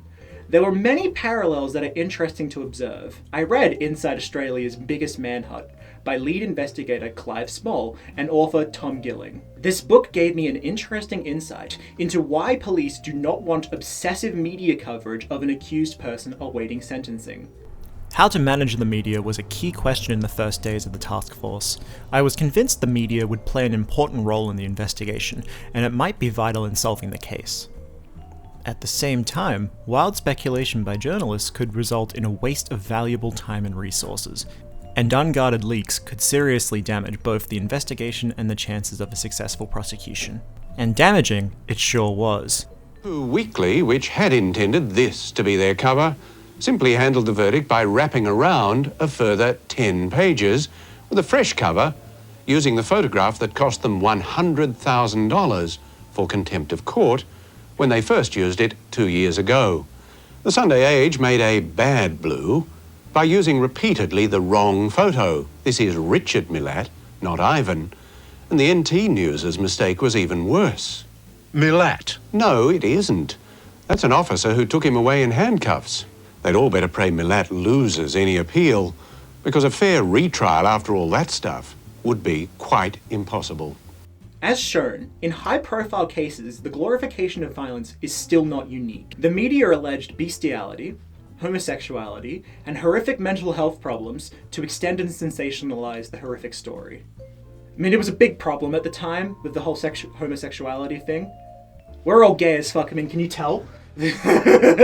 Stay tuned for how the Port Arthur Massacre eventually led to gay rights in Tasmania. That's not a joke. Is that part of the script? It's not part of the script, but that is eventually something that we're going to touch on. The strategy is still in use today to avoid topics of social change. I think it's when you say most people will agree, you've really there articulated what tabloid journalism's about. You're not going to do a front page, are you, with which people disagree? You're not going to do a front page that says gun control is wrong. You're going to do the front page you did do. For their sake. Very emotional, about the dead. They are the victims. We've decided we're against. Of course, I mean, we take the view that we represent many of those people. By leading or following? Well, we must lead, of course. Would you, for example, attempt to lead public opinion by saying, legalize marijuana? If we thought it was right. But what if you thought your readership wouldn't wear it? Then we wouldn't do it. Yeah, so you're not leading at all, you're following. Well, I think, well, I suppose in that sense that's correct. But understanding what our readership wants is important. Tyrant Howard takes our guns. Wog! Thank you. It was not worth it. That joke was worth it. It seems certain that one outcome of the Port Arthur tragedy will be swift moves to make gun laws uniformly stricter across the nation. Particularly targeted will be military-style high-powered automatic weapons such as those used by the Port Arthur killer. There is no legitimate interest served, in my view, by the free availability in this country of weapons of this kind. The longest lasting effect of the Port Arthur Massacre was, and very much still is, Australia's infamous gun control laws. John Howard consistently cites these laws as his proudest achievement in his 11-year tenure as Australian Prime Minister.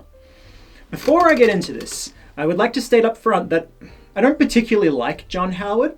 I don't like the Liberals or the Nationals. I think terrible neoliberalism came to Australia under his watch. I think that many of his economic policies are hot garbage, and I think he was absolutely awful towards asylum seekers.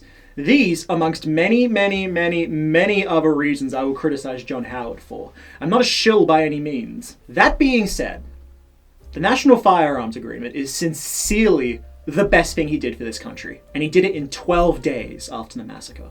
My generation, the Zoomers, don't quite grasp the concept of gun violence in Australia because we have grown up in a time where, in our country, there have been almost no major mass shootings. In the decades prior to Port Arthur, gun violence was far more rampant. Australian political historian Tom Frame notes 4 major mass shooting events in the decade before Port Arthur. First was the Father's Day Massacre in 1984, in which a shootout between rival bikie gangs in Milpira, New South Wales, killed 7 and injured 28 people, including bystanders. In 1987, 7 people were killed and a further 19 were injured in the Hoddle Street Massacre in Victoria. Inspired by this was the Queen Street Massacre, another Melbourne mass shooting in December 1987. 9 were killed, including the perpetrator, and a further 5 injured. According to Frame, Queen Street was the second mass shooting in Victoria in 4 months. Wasting no time, new firearms legislation was introduced into Victorian Parliament in March 1988. The Victorian legislation was modelled on laws passed by the Unsworth Labor government in New South Wales the previous year. The legislation required shooters to obtain licenses and register their firearms, and prohibited semi-automatic rifles. Many of the firearms prohibited in Victoria crossed the border into New South Wales. During his first reign as opposition leader in the mid to late 80s, John Howard was a major proponent for gun control, but also against abortion and Asian immigration, which contributed to his loss of the opposition leader seat in 1989, in which has been described as a Liberal Party coup. Tom Frame then cites the infamous Strathfield Massacre of August 1991 in Sydney. 8 were killed, including the perpetrator, and a further 6 were injured. He cites these 4 massacres and the news coverage that surrounded them as evidence that gun control discourse was not alien to the Australian public in 1996. New South Wales and Victoria passed some gun reform in response to the various massacres. In 1995, Howard regained his seat as opposition leader. According to Frame, Liberal strategists tried to present John Howard as a man who had changed much since regaining the opposition leadership in January 1995. He seemed more ready to listen to community sentiment and more adept at handling controversial issue. Howard undoubtedly had prior ambitions to roll out gun reform in Australia. However, according to Frame, during the 1996 campaign, no one in the press or in the electorate had asked either leader about whether they were considering a new approach to regulating the private ownership of firearms. It wasn't an issue attracting any public profile, although both Howard and the National Party leader Tim Fischer had mentioned the prospect of restrictions during the previous year, and pledged to reduce the number and availability of firearms in the community. John Howard won in a landslide victory against the Keating Labor government. I feel many emotions tonight, but the deepest emotion of all I feel is that of humility. And I want to say that the government that I will lead will be a government not only for the people who voted for us, but also for the people who voted against us. Which sucks, because, oh man, that Keating. He's pretty charismatic. I asked the Prime Minister, if you are so confident about your view of fight back, why won't you call an early election? Because... Order. The answer is, mate, because I want to do you slowly. I want to do you slowly. Gun control was barely mentioned on the campaign trail. It was not a high priority for legislative change in the government's eyes at the time. The Howard government came into power in early March 1996, meaning that Howard himself had only been in power for less than 2 months when the Port Arthur Massacre happened. Howard was quick to react, and he was empathetic towards the community, both the peninsula and the wider Australian community that had been affected. As I mentioned earlier, Howard was to attend a memorial at the St. David's Cathedral in Hobart, but the logistics of attending Parliament in the morning before attending the memorial was quite challenging for him. According to Hazelwood, the consensus was that the Prime Minister should not come to Tasmania at all, if he wasn't going to also visit Port Arthur as well. After speaking to many of the locals affected by the incident and offering condolences and comfort, John Howard's attention quickly turned from empathy to action. This event had reignited his focus on reforming gun control in Australia. In a snap reaction to the massacre, Howard wanted to ban all guns in Australia. Full stop. This was supported in cities and suburbs. But the anger shown by 4,000 people who rallied outside Tasmania's Parliament House was not directed at the accused killer, but the guns used to kill 35 people, military-style weapons that are still easily available here. But it was understandably outrageous to rural communities. The Prime Minister wouldn't comment on the security arrangements which saw him don a bulletproof vest when he addressed yesterday's rally in Sale. But he said he wouldn't be deterred from his plans to attend a series of public rallies to defend the gun reforms. Think about it from the farmer's perspective. A gun is just as much a tool as a shovel or a tractor may be. Guns were used to control pest populations more often than for self-defense. There was an anti-gun control rally held at the War Memorial in Hobart. People protesting these reforms were peaceful and passionate. Howard was willing to negotiate these laws, and the end result was the drafting of the National Firearms Agreement. As emphasised in its title, the NFA was legally an agreement. The federal government's passing of it did not create a legally binding statute. To quote Frame, the NFA was, of course, a non-binding agreement that required interpretation and implementation. The devil was often in the details. State legislators were entitled to express their own views on the NFA's provisions and the best way to implement them. Essentially, the right to enforce legislation was left to the state governments rather than being implemented at a federal level. This was not some kind of executive order forcing Australians to do anything, but to get their state legislators to debate whether or not they wanted to enforce it. The NFA had three major limbs to it. The first, and in my eyes, most sensible provision of the NFA required all firearms to be registered to an owner who had a government-issued firearms license. Licensing issues are often compared to driver's licenses. By acquiring the license, you prove a level of competency, responsibility, and understanding about the safe way in which you operate what you are licensed to. Again, I must note that before 1996, you did not need to register your firearms in Tasmania. Guns were a commodity. So long as you had one, you could purchase any gun, anytime, anywhere. Now, in order to gain a firearms license, you must prove that you are 18 or over, that you are fit and proper to operate a firearm, unlikely to harm self mentally and physically healthy as appropriate, demonstrates reasonable and responsible control over firearms. And you demonstrate a genuine need for firearms use. For example, farmers for the use of pest control and hunting. Further, a license may not be granted on the grounds of prior violent criminal conviction, including domestic violence, sexual violence, and more. You may also not be granted if the commissioner granting the license suspects you may not be the primary user, and a 28-day background check must be completed in order to obtain the license. Authorised by the Australian Government of Canberra.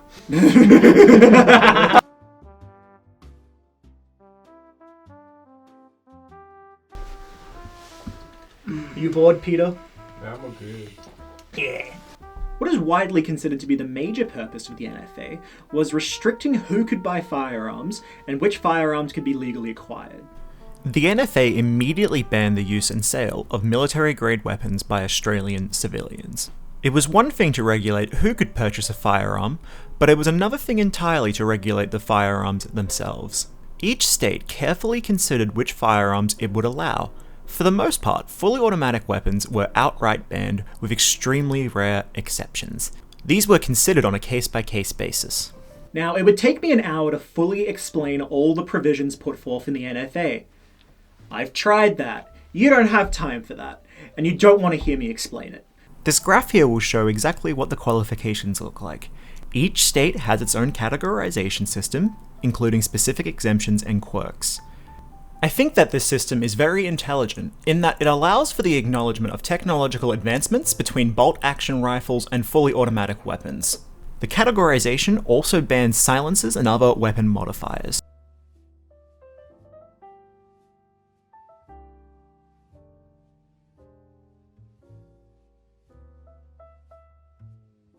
It's one thing to restrict who can buy a firearm, and which firearms can be bought, but it's a whole other thing to regain those firearms off of people who already have them. Thus, the Howard government proposed the National Firearms Buyback and Amnesty, often referred to as the buyback scheme. With the government determined to get guns out of the community, we're all being asked to contribute.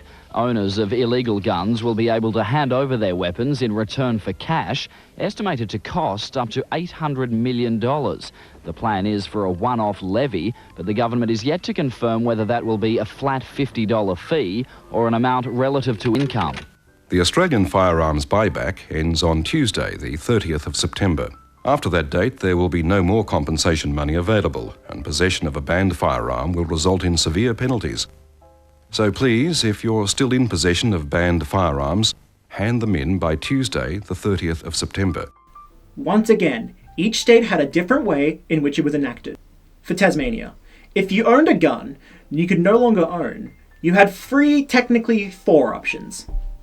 Option A allowed private owners to sell their guns to the government for cash. This was funded by a Medicare levy costing the taxpayer $5 each citizen. This option was incredibly successful, and approximately 600,000 firearms were bought by the government and destroyed. Option B allowed owners to voluntarily give up their firearms for the purpose of destruction.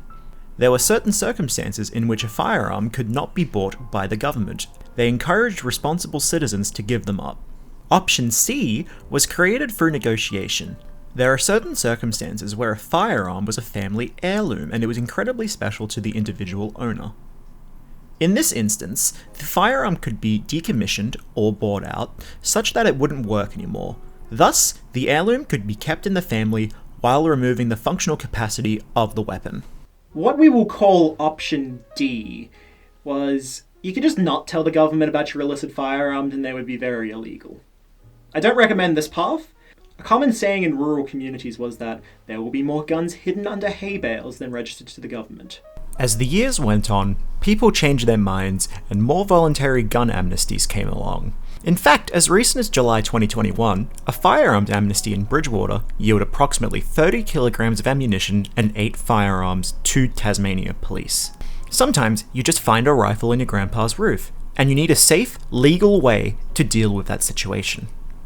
I think the buyback reached a fair compromise with rural Australians, who rightfully were sceptical of the government. They believed the NFA was rushed through Parliament and that legislation was more reactionary than reasoned. While I disagree with that sentiment, there is definitely an argument to say that it was rushed through. For example, little attention was paid to the registration and sale of handguns. This was not recognised properly until the Monash University shooting of 2002, in which a university student killed 2 and wounded another 5 people with 6 handguns. This resulted in what is referred to as the National Handguns Control Agreement, which, according to Tom Frame, aimed to make it more difficult for private citizens to acquire and use a handgun.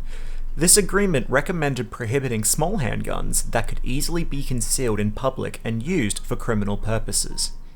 A similar buyback scheme was initiated in 2003 for 6 months to account for privately owned handguns. According to Frame, some 69,000 handguns and 274,000 parts and accessories were surrendered at a cost of taxpayers of $118 million. Acquiring a handgun was now a very complicated and lengthy process. Prospective owners were required to join and attend a registered club, undertake formal training, and wait 6 months. What were the main results of the NFA? I see 2 main consequences of gun control in Australia. The first being everything I've just explained, the result of which has been gathered in this data. And then, what we'll do instead of reading it all out, we'll just put it up on the board. Yeah. Yeah, cool. That's pretty cool, isn't it? Yeah, look at all that data. There was 156,200 privately owned firearms to 32,825 people? Whoa, that's crazy! However, the second major result of the NFA was the spark that lit the fire of right-wing populism in Australia. I think journalist Peter Charlie put it best. According to Howard, the gun control laws he introduced gave impetus to the rise of a political force in Australia. A group empowered, he said, by a sense of outrage over an insensitive, out-of-touch, Sydney-centric government taking away our weapons. This new force would be led by a woman from Queensland. Her name was Pauline Hanson. Just gone. I don't like it.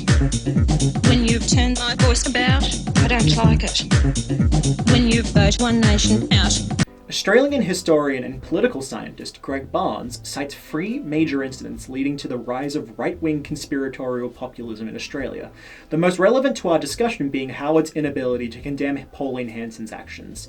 I do not bring this up frivolously, and not without intention. One Nation has consistently flirted with Port Arthur truth for over 20 years, and I intend to discuss Australia's unique brand of right-wing populism at a later stage. Just put a pin in it. Over the course of 11 years, John Howard got many things wrong. Again, I don't particularly like him, but I agree with Frame's opinion on him. It is unfair to accuse John Howard of exploiting the nation's grief and mourning for political gain. There is no evidence that he tried to score any political points from the tragedy. Much of what he achieved was done privately and away from the media and reporters. He promoted reform because it was the right thing to do. Howard had quietly sought and obtained bipartisan support for the government's intentions. This obviates any charge that he was seeking an electoral reward for his actions. Sorry, I had to get the burp out. Oh god. I ate that sandwich very quickly. That is true. John Howard does this. John Howard. I just get gas when I think of John Howard. It gives me indigestion. And let me tell you, this project's been very taxing on the sphincter. Why do we like this? Jesus fucking Christ, I need to be stopped. Alright.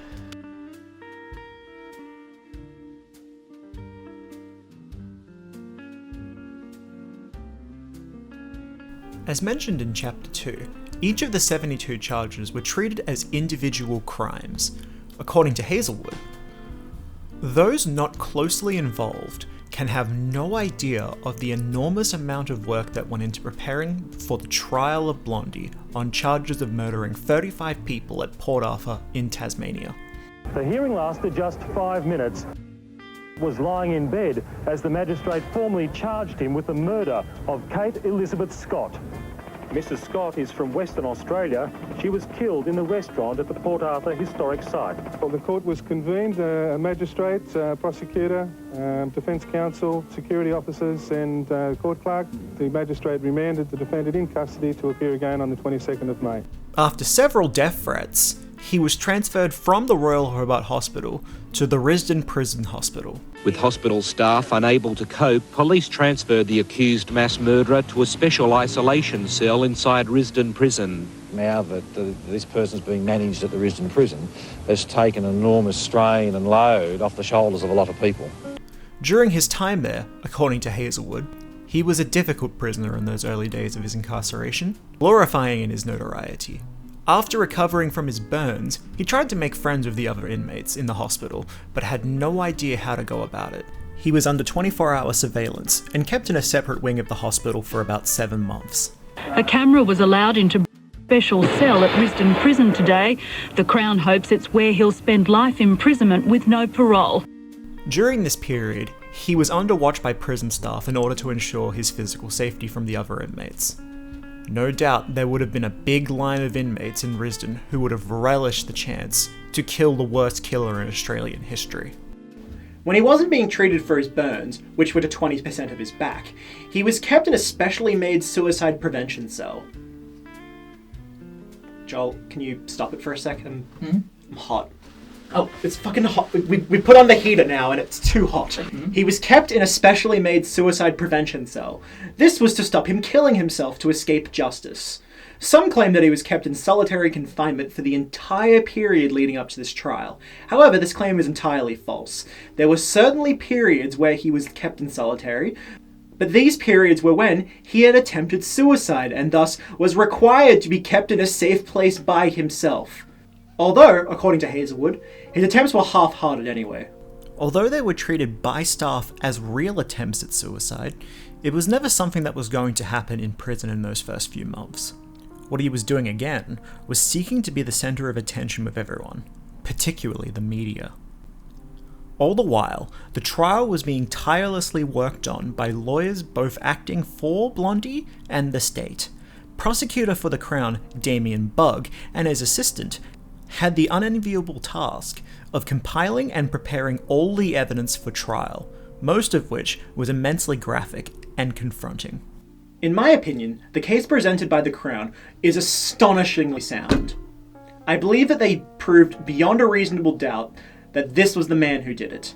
In an event as large in scope as Port Arthur, they still managed to present the complete series of events as they had factually occurred. And yet it was still digestible in a chronological sense.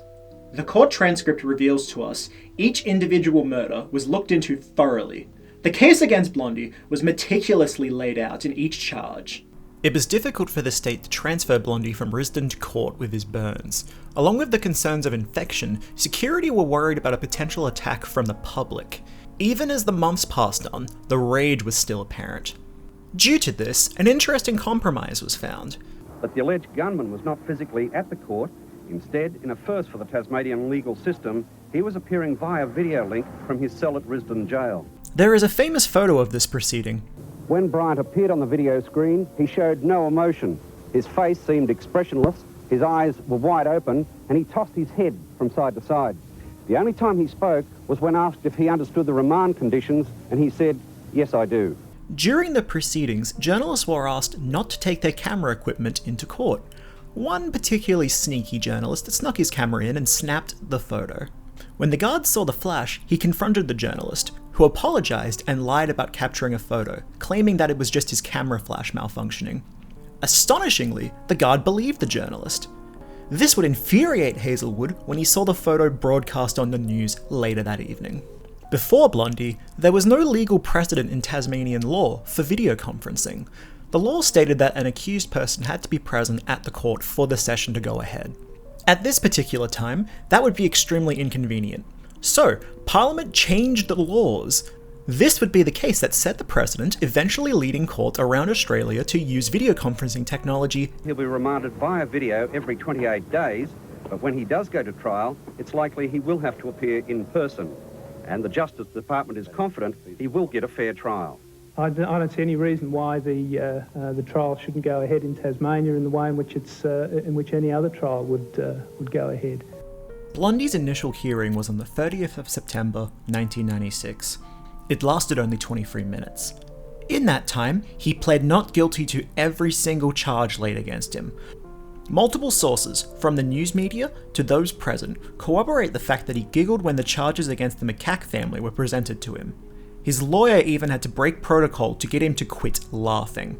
Many people will see this as a malicious and frankly quite sick reaction to the names of dead children.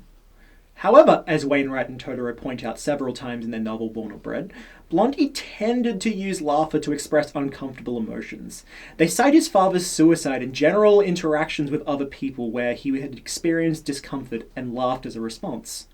This is not uncommon in cases of neurodivergence, but boy oh boy if this is the worst possible place to do it.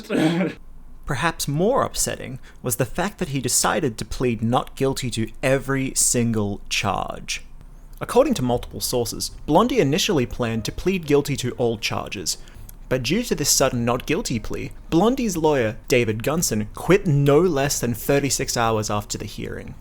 Given the scope of the case, the notoriety it had already received in global media, and the general legal principle that any citizen is afforded legal representation no matter their character, the fact that Mr. Gunson suddenly quit the case was a significant motion.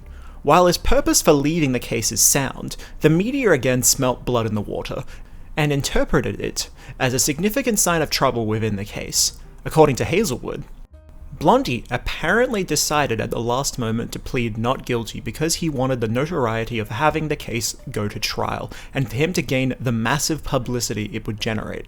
My understanding is that just before he left prison for his first appearance, he was told by some of the old lags there that he shouldn't plead guilty, make them prove you did it. This is further backed up by Wainwright and Totoro. They spoke to Blondie's subsequent lawyer, John Avery. He supplied the transcript of the conversations he and Blondie had. He came up with a half-assed alibi of being at Roaring Beach, which is contradictory to all eyewitness testimony. When Blondie finally admitted guilt, he still wanted to explain how he committed the murders to the state. But even if I plead not guilty, I can tell them the story of what happened. Well, if you plead not guilty and you tell them the story you've told me, they will say, what the heck are you pleading not guilty for? You can hardly plead not guilty if you think you've got a defense, and they'll say, this bloke's as mad as a hatter if he's now saying he did it and he's pleading not guilty. As per several sources previously mentioned, he wanted it to go to trial because he wanted to relive the event. It is because of this incredibly obvious motivation that the Crown and the defense wanted to stop this from happening. However, all they could do would be to continue collecting evidence for the prospective trial. Hazelwood describes the lengthy process his counsel went through to collect yet more evidence. This included flying to the mainland to interview any and all survivors of the event, which was a monumental effort. They did this in case their testimony was required for the trial. They also struggled to decide who would be called as a witness. Understandably, they didn't want to further traumatize anybody and make them relive the incident needlessly. They dreaded this task, but they carried it out with the utmost professionalism. Following this work on November 7, 1996, a second hearing was undertaken in the Supreme Court to determine the following trial's course of events. This was the first time John Avery was to appear in court with Blondie. Again, those in court under the same arrangements as the previous hearing on the 30th of September listened to the first count of murder of David Martin. How do you say? Are you guilty or not guilty? There was a slight pause before the word guilty came back. The relief of everyone was obvious. Following Blondie's change of plea, the case was to go ahead on November 19th and proceeded for the next 2 days. The court transcript makes for an intensely harrowing read. I commend the work done by the Crown. Damien Bugg did not merely talk about the violence, but also the emotional devastation faced by the entire peninsula. Some people have dealt with their burdens with fierce determination to survive. Others have, in the diverse complexity of human nature, been utterly devastated by the event, and with help are bravely struggling to surface. The defense brought forth several psychiatrists who had evaluated Blondie's mental state. This acted less as a defense for his actions, and more to elucidate who he was so the judgment could be made as fair as possible. The final judgment on November 21st found him guilty on all charges. Each and every single one.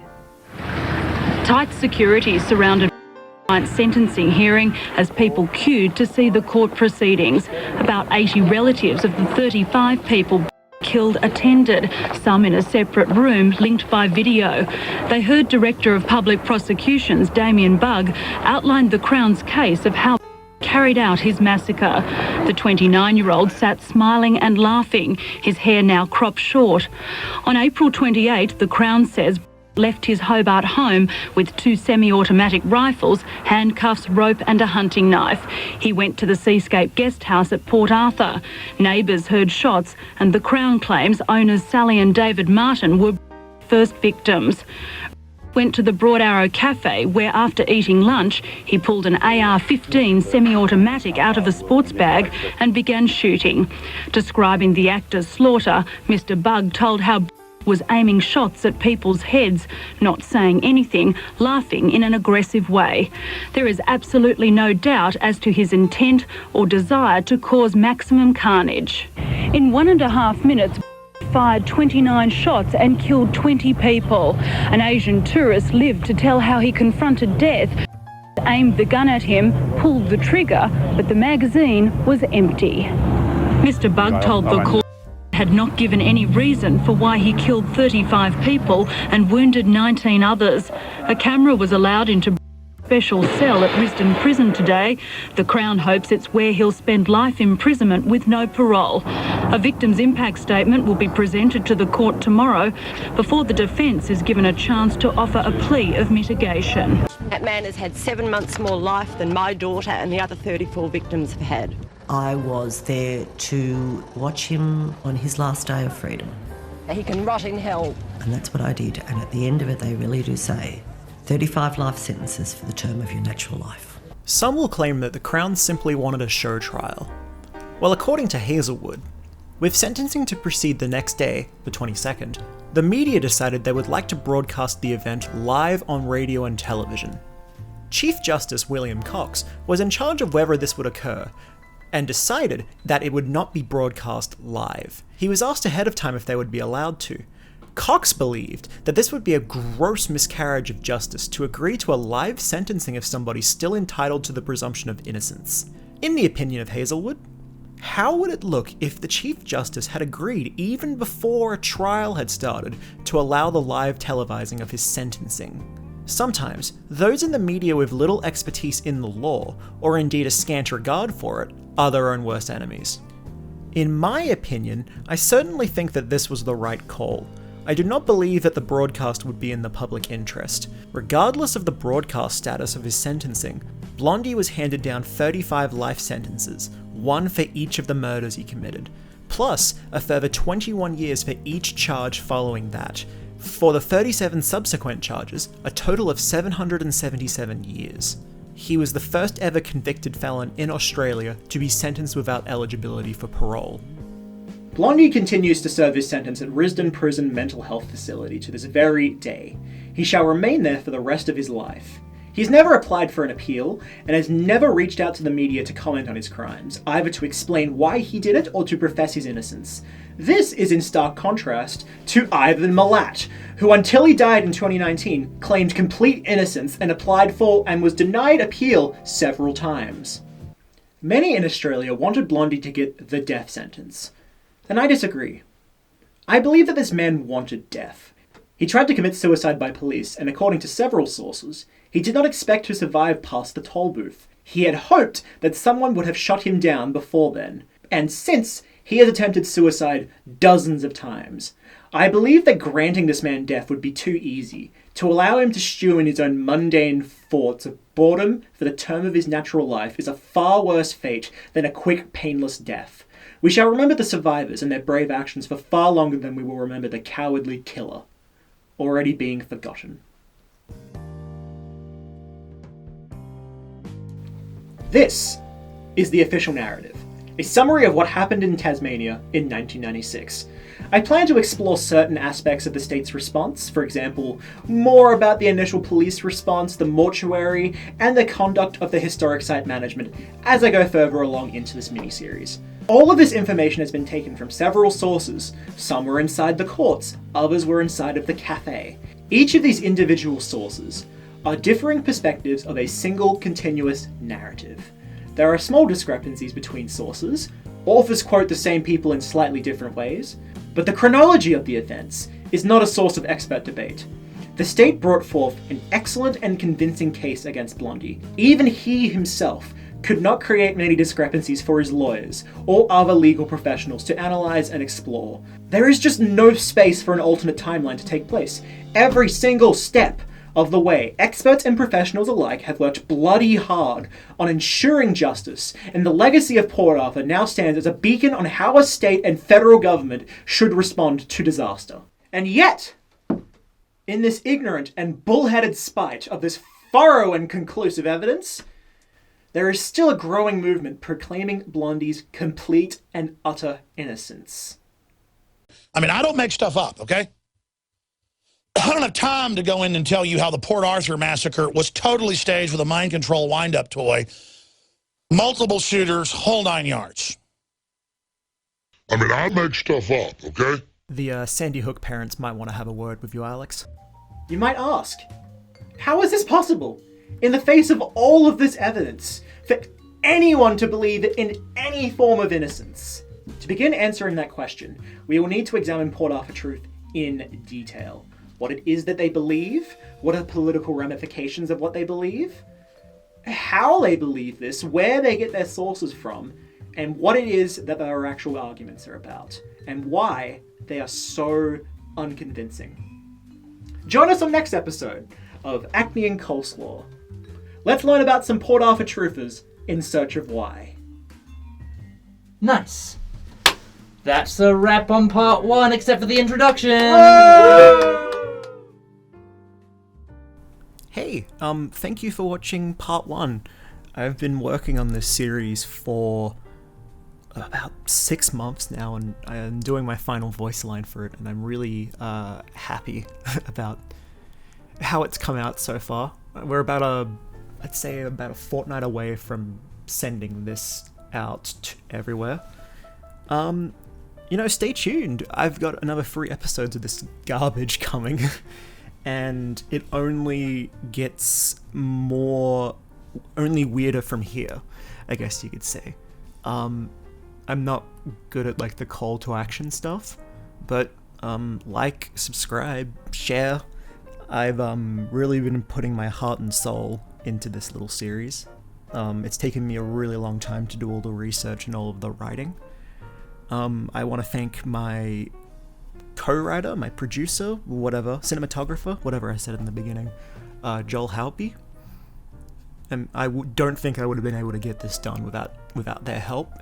Total sweetheart, best cowboy in the business. I want to thank my friend Peter Burt.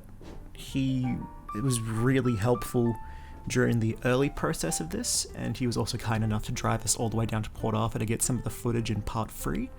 I have to thank my my beautiful partner Ellie May, who helped us do a lot of the costume design and the design for the wall and all of that junk. Total sweetheart, and thank you for letting me rant to you about all the awful things I found out during my research. I've got to thank my other producers, Sam Horton and Angelica Willis. Just ultimate chads, and I appreciate all of their input over time. Oh god, this whole thing is happening. I really hope that you enjoyed it. I hope you learned something. And yeah, see you next time.